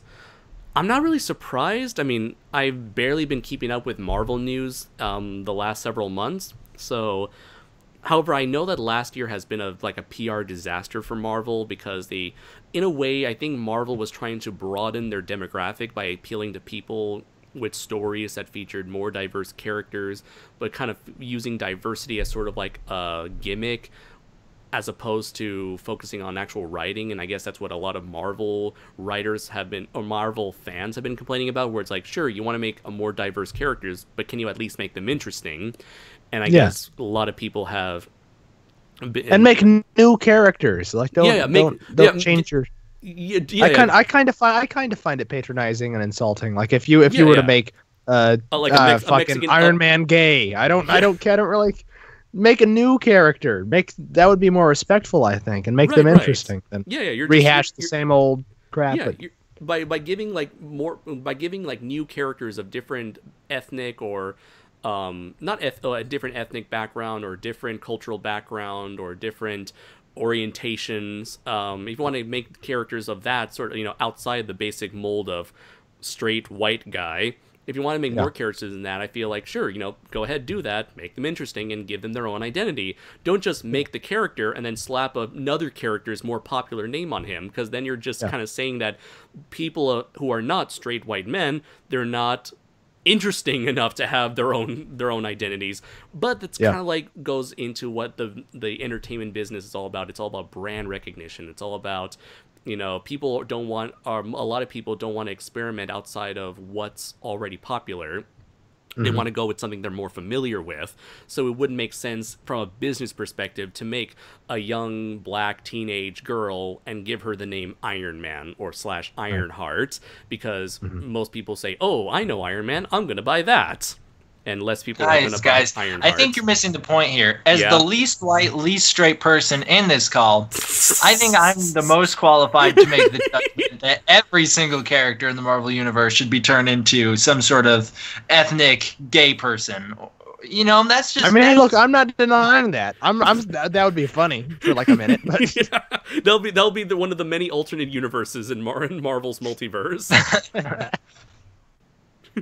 Yeah. But yeah, it is quite a conundrum that Marvel has gotten themselves in, so I can only hope that they can bounce back and make some good comics again that everybody can enjoy, or most people can enjoy. Some people can enjoy. Some people can enjoy. Enough people for them to stay afloat. And don't... Enough people to make more movies and make more money. Yeah. For their Disney overlords. Yes. Let's see. Dinotopia in a nutshell, steampunk with dinosaurs. Manda says, question, ever consider doing a movie retrospective on the MCU in the same way as your King Kong retrospective? Not really, because superhero movies have never really been, even though I would watch them and review them, I've never really wanted to delve deep into them, because I guess I've never felt like the passion to do such a thing. Like, King Kong is something I have way more passion and way more of an interest in. And I love the MCU, but I don't love it to the degree where I would want to make a video about that. And plus, there's so many people out there who are making MCU videos everywhere on YouTube. But if anyone really wants to know my thoughts on the MCU, I guess I can make a Kaiju's Corner podcast on that. We'll see. Let's see. One person was correcting us about the TV series. That's a strange thing. Like, you end up losing your place along all the comments. Let's see. Oh, there we go. Might know something about that because he's a celebrity. What? No. There was a 3-episode miniseries. Afterwards, there was a 13-episode, I think, TV series with a different cast. Yep. Let's see. You want me to open a dual stream? Get this real confusing? Let's see. You should offer your services to a hotel for them to have for exposure. Let's see. They might appreciate it. Hideki says, wait, no. How old are you people? I watch dinosaurs. I'm 12. Yeah, he's 12, obviously. And right. I'm 25, and... I'm 49. 49, yes. Right. He was too old. No, I just look 49. I'm not actually 40. Let's see. TV series, what interesting. Sci-Fi Dragon says, sorry I'm late, what'd I miss? Everything. Let's see. Crooked Lore says, I thought about doing a video involving the Ugandan Knuckles, but out of nowhere I was slapped in the back of my head for having that thought. I think it was God who did it. I think so, Crooked. You really don't want to have any outdated memes on your channel. Oh. Yeah, let's see. A says, a lot of funny and intriguing stuff, Sci-Fi Dragon. Thanks, A. Cody says, Monster Planet was aight. I didn't know people said aight. Let's see. Yeah, we say up north. Let's see. Crooked said, a series about dinosaurs living with humans? Wasn't that Sex and the City? Oh, it might be. Let's see. I was thinking All in the Family, but that works too, Let's see. Cody said, no, Crooked. That would be a show that's actually interesting. The opposite of Sex and the City. It's true. Let's see. Sci-Fi Dragon says, if there was an actual Dinotopia movie made today, would you want feathered dinosaurs? Hell yeah. Unless you want to make up the excuse saying that these are dinosaurs that evolved from the feathered dinosaurs from 65 million years ago. Yeah. Let's see. Hideki says, as long as Spider-Man keeps on track, I don't mind any other series. Well, you're probably in for a disappointment, Hideki, considering that Spider-Man temporarily was taken over, his body was taken over by Dr. Octopus, and then Dr. Octopus died, and Spider-Man took over his body again, and then Spider-Man opened up a business and became a multimillionaire, so Spider-Man essentially became Iron Man, and now Spider-Man is now a businessman with a stupid glowing spider on his chest. And meanwhile, you have like 2 or 3 more characters running around with Spider in their name. You have like Miles Morales Spider-Man. You have Spider-Gwen. You have what's her name, Silk. You have Spider-Pig. Spider-Pig. Right, he's caused a mess everywhere. No. Spider-Ham. That's his name. Peter Porker, the Spectacular Spider-Ham. That's a real thing, by the way. Let's see. The last thing... they brought back the clone from the 90s, Ben Reilly. He's back now, but he's insane, and so he's kind of like a crazy Batman, like, super vigilante. Oh. Do they still do Spider-Man 2029? Oh, no. They kind of rebooted Spider-Man 2099 as like a... What was it, 2009/2099 special comic where they rebooted, what's his name? What was the name of Spider-Man 2099? It was Miguel O'Hara. Miguel O'Hara. He was a reboot instead of being a scientist who worked for a corrupt Blade Runner-esque corporation. He instead is just a high school student, and he got into some genetic accident that turned him into Spider-Man and his friend into a horrific mutation known as Scorpion. And I think he temporarily helped out with Spider-Man when he came to the 2099 year. And I'm not sure. I have a feeling that they haven't done anything with 2099 since that reboot. But yeah, I feel like there was a definitive ending for the 2099 universe where Miguel O'Hara ended up becoming, growing into an adult, and he was given the Thor's hammer. Because in the 2099 universe, Thor eventually passed the hammer down to Captain America, who was alive, I guess, and then Captain America passed it down to Miguel O'Hara. Yeah, I guess so. Hey, if Doctor Doom arrived in 2099, then so can Captain America.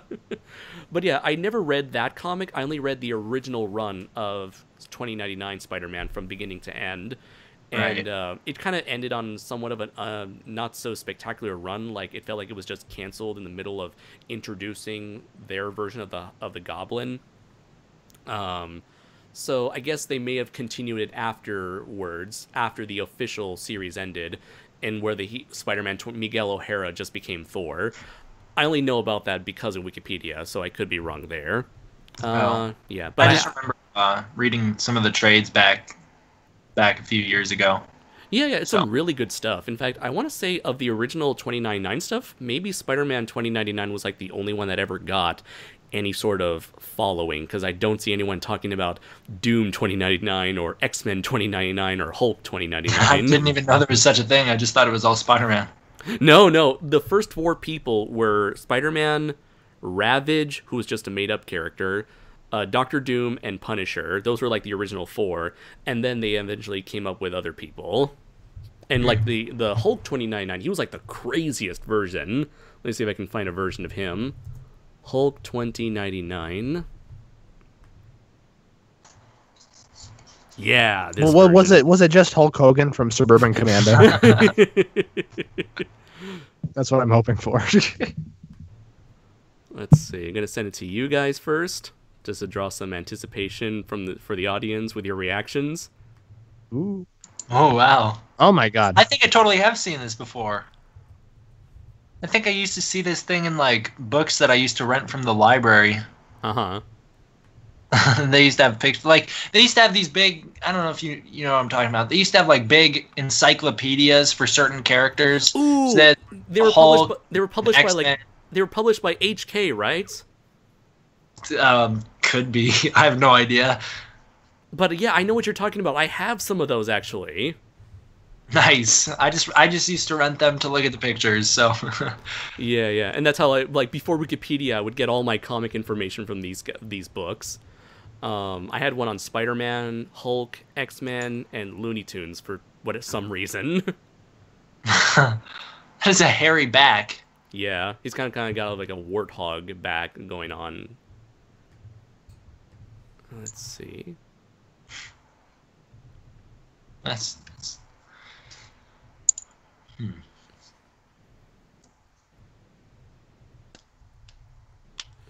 let's see, going down. They also seem to be trying to make Spider-Man an atheist. The guy who sold his marriage to the devil. How does that work? What? I don't know. Maybe it's like he's an atheist against the Christian God, because Kirk Cameron, Spider-Man. Spider-Man saving Christmas. Can we get a Spider-Man Bible Man crossover? Let's see. Kirk Cameron saving Spider-Man. What the fuck? Let's see. Remember when Shin Godzilla drank too much grape soda and Derek got triggered? Yeah. He ate some pizza, hung out with the Ninja Turtles, and he met a duck. Radical. Let's see. Going back, some people are just talking about Spider-Man. Spider-Man. Okay, so Manda said Spider-Man 2099 appears in the Superior Spider-Man comics, if I remember correctly, before taking part of the Spider-Verse story. Okay. Oh yeah, that was a really weird thing. Speaking of Superior Spider-Man, so apparently Doc Ock came back to life because, of course, this is comics, in a cloned body. But his cloned body was deteriorating. So Ben Reilly, his body was also fucking up, and so Ben Reilly was creating a brand new, perfect clone of Spider-Man's body. Peter Parker's body that he was planning to transfer his brain into, but then Doc Ock knocks him out and transferred his brain in his mind into the Spider-Man empty Peter Parker body. So now Doc Ock is once again the superior Spider-Man, while not actually being Spider-Man himself. He's just in a clone body of Spider-Man. It's like really ridiculous. Let's see. Apparently he's joined Hydra. Let's see. I am utterly confused by this. Let's see. The image is not there. Okay, sorry guys. That's why we have so many Ghost Riders. Oh yeah, because people are making deals with the devil. You mean DK, not HK. Yeah, you're right. A nut draws. Gotcha. Yeah, DK, not HK. Let's see. What the hell? It's like a Hulk and Venom offspring. I just looked up Hulk 2099 on Google Images. Yep, that's kind of it, yeah. Let's see. Captain Planet versus Bible Man. Dawn of Preachiness. Oh, man, I would see that. Whoever wins, we lose. My first exposure to Bible Man was when I was like 7, and I was at our local library, and they had Bible Man on DVD in the library, and it wasn't like a religious Biblery. It wasn't a religious library at all. They just had it on the DVD shelf, and I picked it up and I looked at it it was just such a confusing image that I put it back. My 7-year-old brain couldn't process all that weird information on the cover. My first introduction to the character was when I was 12 on a live stream with you guys. Holy shit, Hideki, you're right. It's snowing again. Oh, God. Uh-oh. There's going to be a giant Yeti outside, and Ultraman's going to have to fight it. It's going to be really disappointing. Oh, no. Let's see. Thank you very much for the heads up, Hideki. I had my curtains closed the whole time, but I was like, wait a minute, why is the sky white? Either that, or can you see Godzilla hugging Minya outside your window? Let me see. I'm going to check. It's kind of hard. I can barely see outside in the distance. Nope. It's not there. Aww. Let's see.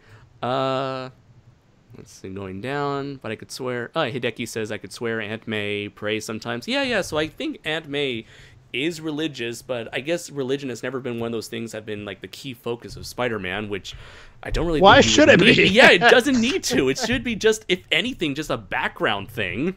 Yeah. Let's see.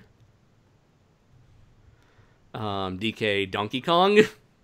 No. Godzilla 154. Let's see.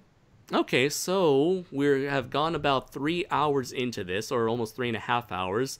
So I guess we can go on for at least another 10 or so minutes or so. So anyone who has any last questions, please ask them here. So this would be like your last chance.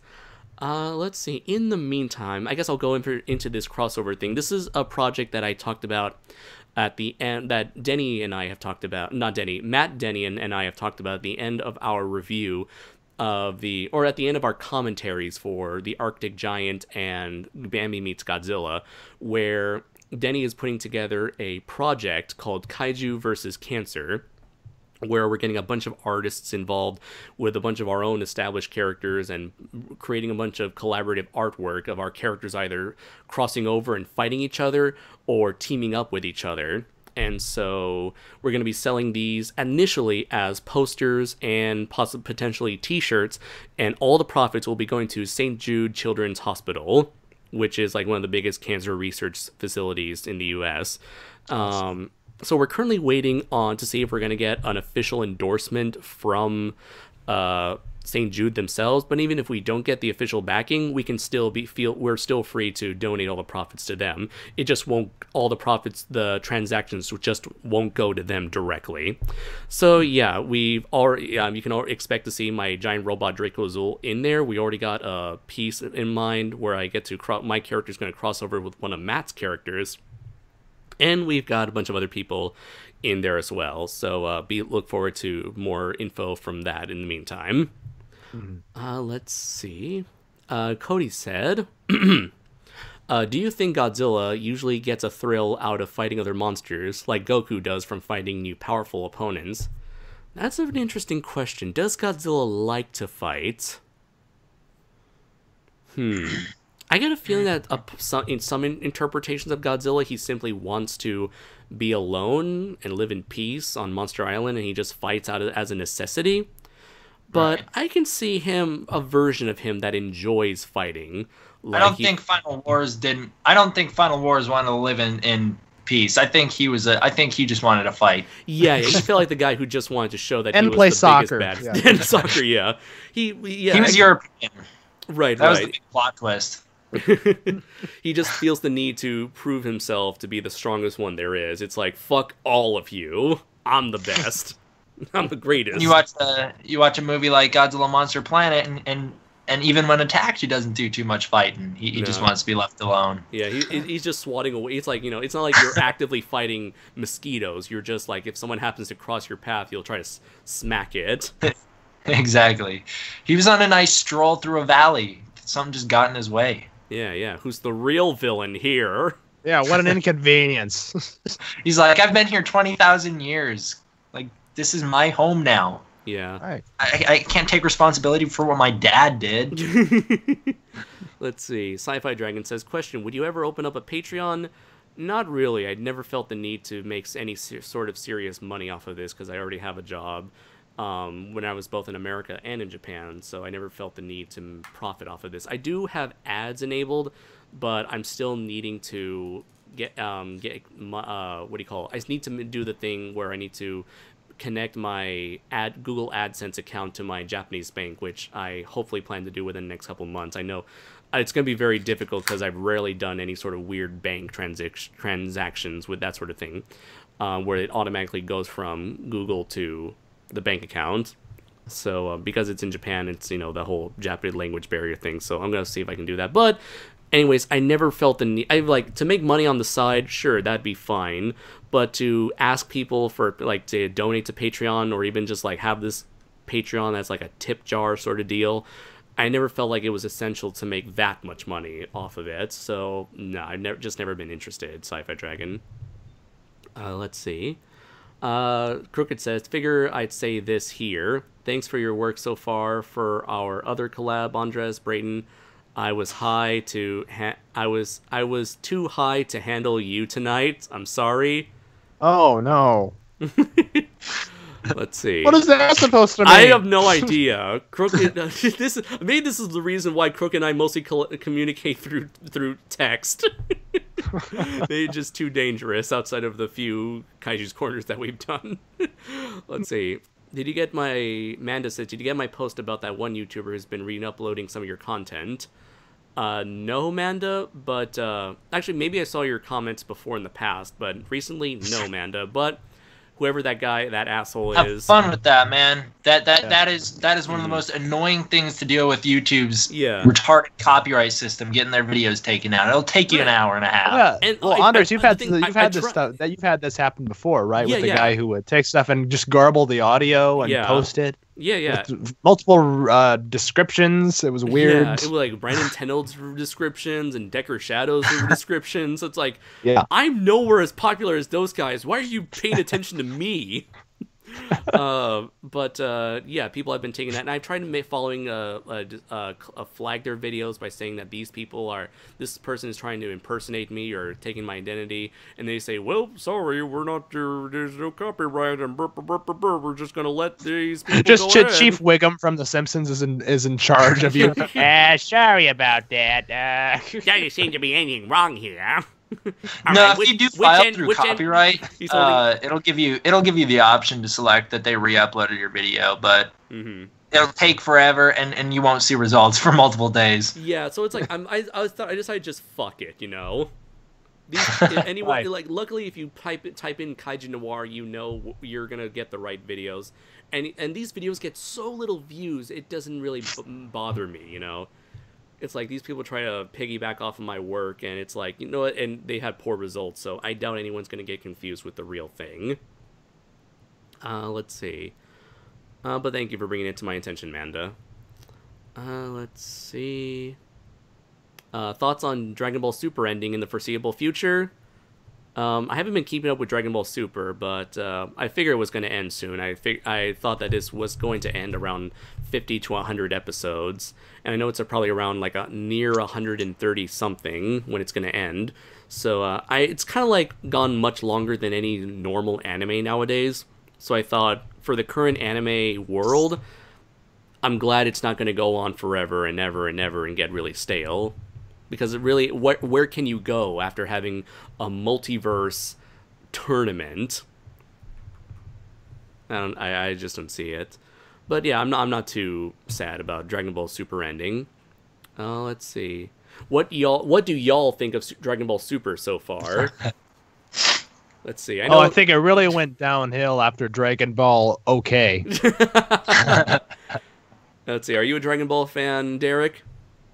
No. Okay. My exposure to the show consists of some DFOS podcasts. Excellent. My exposure to Dragon Ball Super so far has been everything up until the end of the Future Trunks story arc.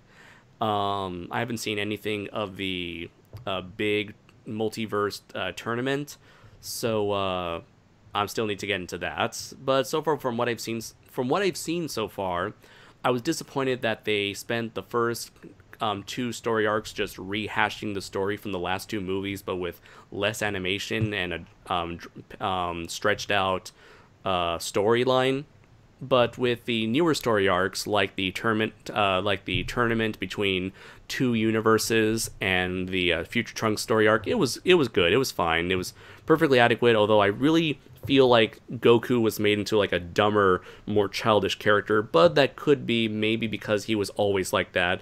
It's just that his American voice actor always made him feel more mature. That could be the case, but I don't know. Let's see. Best Dragon Ball villain? I'm going to have to go with default to Frieza. I just like the characters that are so arrogant and feel so high and mighty and do nothing but shit all over the protagonist, only to have his ego and hubris be the end of that character. Whatever. Let's see. Hey, Derek, do you know how to computer? Nope. Do any of us know how to computer? I don't. I barely can. I'm technologically challenged. It's a problem.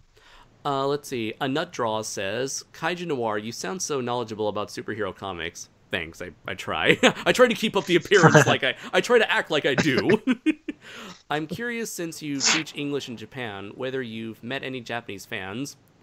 What's the fandom like there, or is it mostly manga? It's mostly manga. In fact, a lot of Japanese people, they know about the MCU characters like Spider-Man and Iron Man, and they know DC characters like Batman and Superman, but they have no idea that they are actually from comic books. And they have no idea that these comic books have been going on since like the 30s, the 40s, the 50s, and the 60s. They're like, because to them, they think a comic book, or a manga in this case, should only be made by one creator who writes and draws until he or she no longer can't. That's usually how it goes. It's like a one-man show with a lot of these mangas. Mm-hmm. Unless you're someone popular like Akira Toriyama, where you can have people who can draw your shit for you or help you write your shit for the newer stuff, like the Dragon Ball Super manga. But whenever I explain to them how comic books work in America, where it's not one person who owns the character, it's a company that owns the character, with different writers and artists and editors coming in and out like a revolving door, that just blows their mind. They're like, what? It's like and it's also really interesting because I would show them the comic that I'm working on, Primal Warrior Draco Azul, and I would show them the slow process of making this comic and explain to them, oh, this is my friend, he's doing the inks, this is my other friend, he's doing the colors, I'm making the story, and all these characters are of my creation. And here's my friend who's going to do the letter, the speech bubbles, and the title card, and the title, the cover art. So it's a much more complex process that these people have no idea like exists. And yeah, it's crazy for them to think that so many people can have written Batman stories and Spider-Man stories as opposed to just one guy. But yeah, I feel like the Marvel fan base, from what I've seen personally in the countryside, and talking to people who also come from the big cities as well, like Nagoya, they're just not aware. I think really you have to go to like the more westernized cities like Tokyo to really find any sort of Marvel fans. Hopefully that answers your question. Let's see. Manda says, what are your thoughts on the 2004 Thai kaiju movie Garuda? Never seen it. No idea what it is. Okay, maybe I might show a picture afterwards when we're done. Let's see. Okay. Oh, Bada Blue says, "Oh, hey, look, it's D-Man." Let's see. Well, there you go. You answered his next question as well, because he asked you to pronounce his name correctly, and you did. Let's see. Godzilla 154 says, "Hey, Kaiju Noir, speak in Japanese." Yeah. Oh God, it's a good one. I like that one. That means no. Oh. You need to learn how to say yes always in Japanese. Let's see. Sci-Fi Dragon says, have any of you guys seen the latest Pacific Rim Uprising trailer? Yes! No! I haven't. I haven't either. How dare you? I kind of don't want to watch it, because, like, you're not missing much. Does it show a lot, or...? No, just, it kind of focuses more on the bad Jaegers, which you already saw in the last trailer. Right. Yeah. I feel like that's that song again. They used the song again. Oh, I don't mind the song. Like this. It's all right. Let's see. Yeah, I don't know. I feel like the problem with Kong was that the advertisements just kind of were overkill. So I'm not wanting to redo that. Yeah, especially with like the last fight. Right. Sci-Fi Dragon says, "What do you think of Decker Shadow?" I think he's all right, but I'm over that format of not actually reviewing the movie, but instead like commentating just commentating and riffing the movie, and then do a final analysis at the very, very end. I'm really not into that nostalgia critic style anymore. I feel like if you're gonna do that, like now, don't call it a review at least, or either that or like, I don't know. There's so many people who do that, and there's like very few who do it well still. Mm-hmm. So it's kind of like, I don't know. There's just kind of a lack of originality, I feel, in that. Mm-hmm. Anyway. And I feel like if the people who do like go like step by step over analyze the plot of the movie, they actually analyze the movie itself. Like Ralph the Movie Maker, I really like his videos, and I Hate Everything when he does those like best of the worst videos where they actually like critique what is happening and explain in detail what's doing everything. And when they do have a joke, it's like it feels like a one-time thing that's done and over with, as opposed to here's what happens in the movie, joke. Here's what happens in the movie, joke. Yeah. Do you have any feelings towards Decker Shadow, D-Man? I've never heard of him. Okay, he's just his commentaries on movies. He's kind of a nostalgia critic guy, but he does more emphasis on monsters and sci-fi movies. But you said he does like commentaries. No, I'm just saying that it's like that nostalgic. I've compared the nostalgic critic style of reviewing to that of a commentary, where you just give your thoughts on and jokes as you go through the plot of the movie. Okay. Yeah, I don't know. I've never heard of him, so okay. I can't really say too much. Mm-hmm. He's done quite a number of Godzilla movies in the past. Sadly, I get him and Kaiju no Kami mixed up a lot. I don't know why. Let's see. People are talking about trailers. Question from Cody: have you heard O'Shea Jackson's Jr.'s interview about Godzilla King of the Monsters 2019? And if so, does that make you more excited to see the movie? Yes. Yeah. Yeah. Mine's a genuine yes. mine was yeah. I'm excited. I hope they don't fuck it up because it has the potential to be so awesome. Well, even if they do it wrong, I think at least we got Ghidorah the Three-Headed Monster back in the day. So Yeah. they already did it successfully once. Mhm. If they mess it up, it's like whatever. Yeah, Yeah. whatever. Yeah. Let's see. One last question. Which upcoming MonsterVerse movie are you looking forward to the most? King of the Monsters or Godzilla vs. Kong? I want to say King of the Monsters because I want to see more monsters. Ghidorah the Three-Headed Monster is my favorite Godzilla movie ever, so to see some semblance of that in a big Hollywood live-action setting would be amazing to see. Yeah, and I don't know if you guys have seen it, but I'm more excited for that too. But someone already did like an amazing animated like fight with Kong and Yeah. Godzilla online. Oh, really? That's Where it's like, awesome. well, okay, that's pretty damn awesome. But I feel like, okay, I saw that. Uh-huh. I'm imagining we're not gonna get something as cool as that in Kong vs. Godzilla. We might, I don't know, Mhm. but no, I'm definitely more excited to see more, or I'm anticipating more of King of Monsters. I'm looking forward to King of the Monsters more, not as much because I think it'll be more epic or whatever. Because of course I want to see a remake of King Kong vs. Godzilla. But the problem is I think there's more room to go wrong with King Kong vs. Godzilla. So I'm more scared for that movie than anything. So I guess I'm more excited for King of the Monsters because that one seems like such a straightforward concept. Just get the 4 monsters and fight. Right. Boom. Let's see. And then people are talking about the trailer. People are talking about the rap song in it. People are talking about Godzilla. War ready. War. That's all the only lyrics, but it's fine. It's whatever. Oh, yeah, it feels like a war cry or something. Something to hype you up. Yeah. Like a war chant or something. I don't know. Let's see.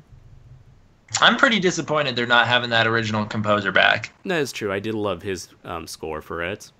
Let's see. Hey, Andres, would you want to grab something to eat after the streaming? I'm hungry, bro. Sure thing. Hideki is actually maybe 10 minutes, 5 or 10 minutes away from where I live. Oh, okay. Yeah. Otherwise, that would be terrifying. I know right. where you live. The dude has been to where I live, I think. Oh. Let's see. Kaiju Noir, I'm not into that style either. I prefer the more analytical reviewing style like yours. Thanks, Sci-Fi Dragon. Let's see. Fan theory. Let's see. Animated Godzilla fight between Godzilla and Kong was awesome. Unfortunately, I haven't seen that animated fight yet. Godzilla's going to die. I'd rather have him die in a third movie than Godzilla vs. Kong. Okay, so we have reached the end of our comments. And looks like we are going to be reaching the end of Audio Synchronicity Episode 5. Sorry for the confusion, everybody, when I initially labeled this as Episode 3. We've been doing this for 5 months, Andres. I want to give a big shout out to my faithful co-host here, Brayden Connor. Thank you very much, man, for being here with me. A pleasure hosting this show with you, as always. Oh, of course. I love doing this thing. It's awesome. And a huge thank you to our guest, D-Man1954, Derek. Thank you so much for being here. It was fun being able to have you here on the channel for the first time and just being able to shoot the shit while answering some bizarre questions. For sure. So let's see. Once again, I guess to advertise any upcoming projects, I'm currently making my comic book with a giant robot versus giant monster comic book called Primal Warrior Draco Azul. You can like the official Primal Warrior Draco Azul page on Facebook for all the latest information on the comic, as well as certain Throwback Thursdays and Fan Art Fridays that I started doing 2 weeks ago. And let's see, you can also check out the current retrospective I'm doing with Matt Denian, the writer of certain novels like Atomic Rex and Chimera Scourge of the Gods. He and I are doing a retrospective on the history of Godzilla in animation. You can check out our next installment, which will be focused on the direct-to-video anime series Gojirando, or Godziland. Oh, Lord. May God have mercy on your souls. It's actually quite better than you'd think. Oh. Let's see. Afterwards, we'll be covering the TriStar animated Godzilla series, followed by the Shin-Chan versus Shin Godzilla special, and then finish it off with a review for Godzilla Planet of the Monsters. let's see. Other than that, you can check out the next official big scripted review, which will be the conclusion to the crossover that Crooked Lore and I have had, which will be a review of Godzilla 1998. Anything else? Oh yeah, and you can also check out the look forward to Draco Azul appearing in Kaiju vs. Cancer, as well as 2 more projects that I'm currently in the middle of collaborating with. But you will find out more about that information on D-Man's channel, where you can also check out the first update video that you can find on his channel, which was called, I believe, Primal Warrior Draco Azul Update 1? Something like that. I don't know. Yeah. Where you can go to his channel, just type in, like, search Draco Azul, and you'll find it. D-Man was gracious enough to give my comic a spotlight, where he went down the list of people involved in the project, as well as showing off the first several pages, as well as the inks, pencils, inks, and colors. And finally, I should go through a brief rundown of the basic plot synopsis for the first issue. So I have been Andre. Oh yeah, do either of you have anything you want to pimp out before we finish? I have something. I have something. Yeah. Waffle Man, the radio drama. It's coming. There's a script, and Shoma and I are working on voicing it. We'd like to have Andres do a part. Okay. If he's available. I'd love to do that. Let me see. What else? Oh yeah, you can follow me. I'm doing some more, speaking of voiceover stuff, which is ironic because my voice is trashed tonight. It's gone. It's gone and it's never returning. But no, I'm doing some more voiceover work with channels on YouTube, Hyper Voice Acting being one. He's doing a motion comic for the Batman Ninja Turtles crossover thing. He's a very semi-popular, I think, channel on YouTube for that kind of thing. And I'm playing Batman, which is awesome. Oh, nice. And also, there's another channel on YouTube called Crate Dragon Films, which do a lot of Star Wars motion comics, and I'm doing a few roles for them in their upcoming motion comics they're releasing. And you can, speaking of voiceover stuff, you can follow me on this voiceover website where I do most of it, castingcall.club, I think it's called, or castingcallclub.com, something like that, under the name Dash Runner, which is the most generic username of all time. It sounds like the protagonist of like Ready Player One. I literally was thinking of what my name should be. I was just going to use Forever Kaiju, and I'm like, no, been there, done that. Or just change it to my usual name anyway. So I literally went to the what is it, like username generators you can find online. And one of them was Dash Runner, and I just put that. You could have just stolen like Bill's like Twitter tag, Twitter name. What was it, like That Sassy T-Rex? Oh, something like that. Damn it, missed opportunities. Yeah. Okay. But yes, I will paste my thingy in the live chat. So. Okay. Oh no, I can't do that apparently. But that's you can put it as you can share it as a comment after this thing has been converted into a pre-recorded video. Oh, okay, I'll just do that. But yeah, there you go. Always. And anything for you, Derek? Well, I'm a guy. I make videos from time to time. You're a guy? Sorry. It changes everything. Perception of me. Dude, I guess to go along with some audio dubbing or whatever, due to popular request, I'll get to work on doing some custom dubbing for Haruo and Godzilla Monster Planet. Other than that, I really don't have any plans. So yeah, just come to my channel for whatever random stuff you want. Draco Azul news update 2 will be coming out soon.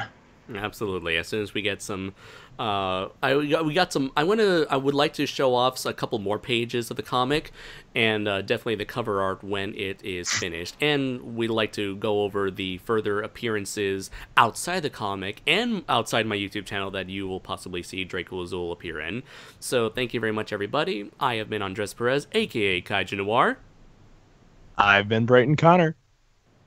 I'm D-Man. And until next time, everybody, take care, for you have been synchronized. Smoke knowledge.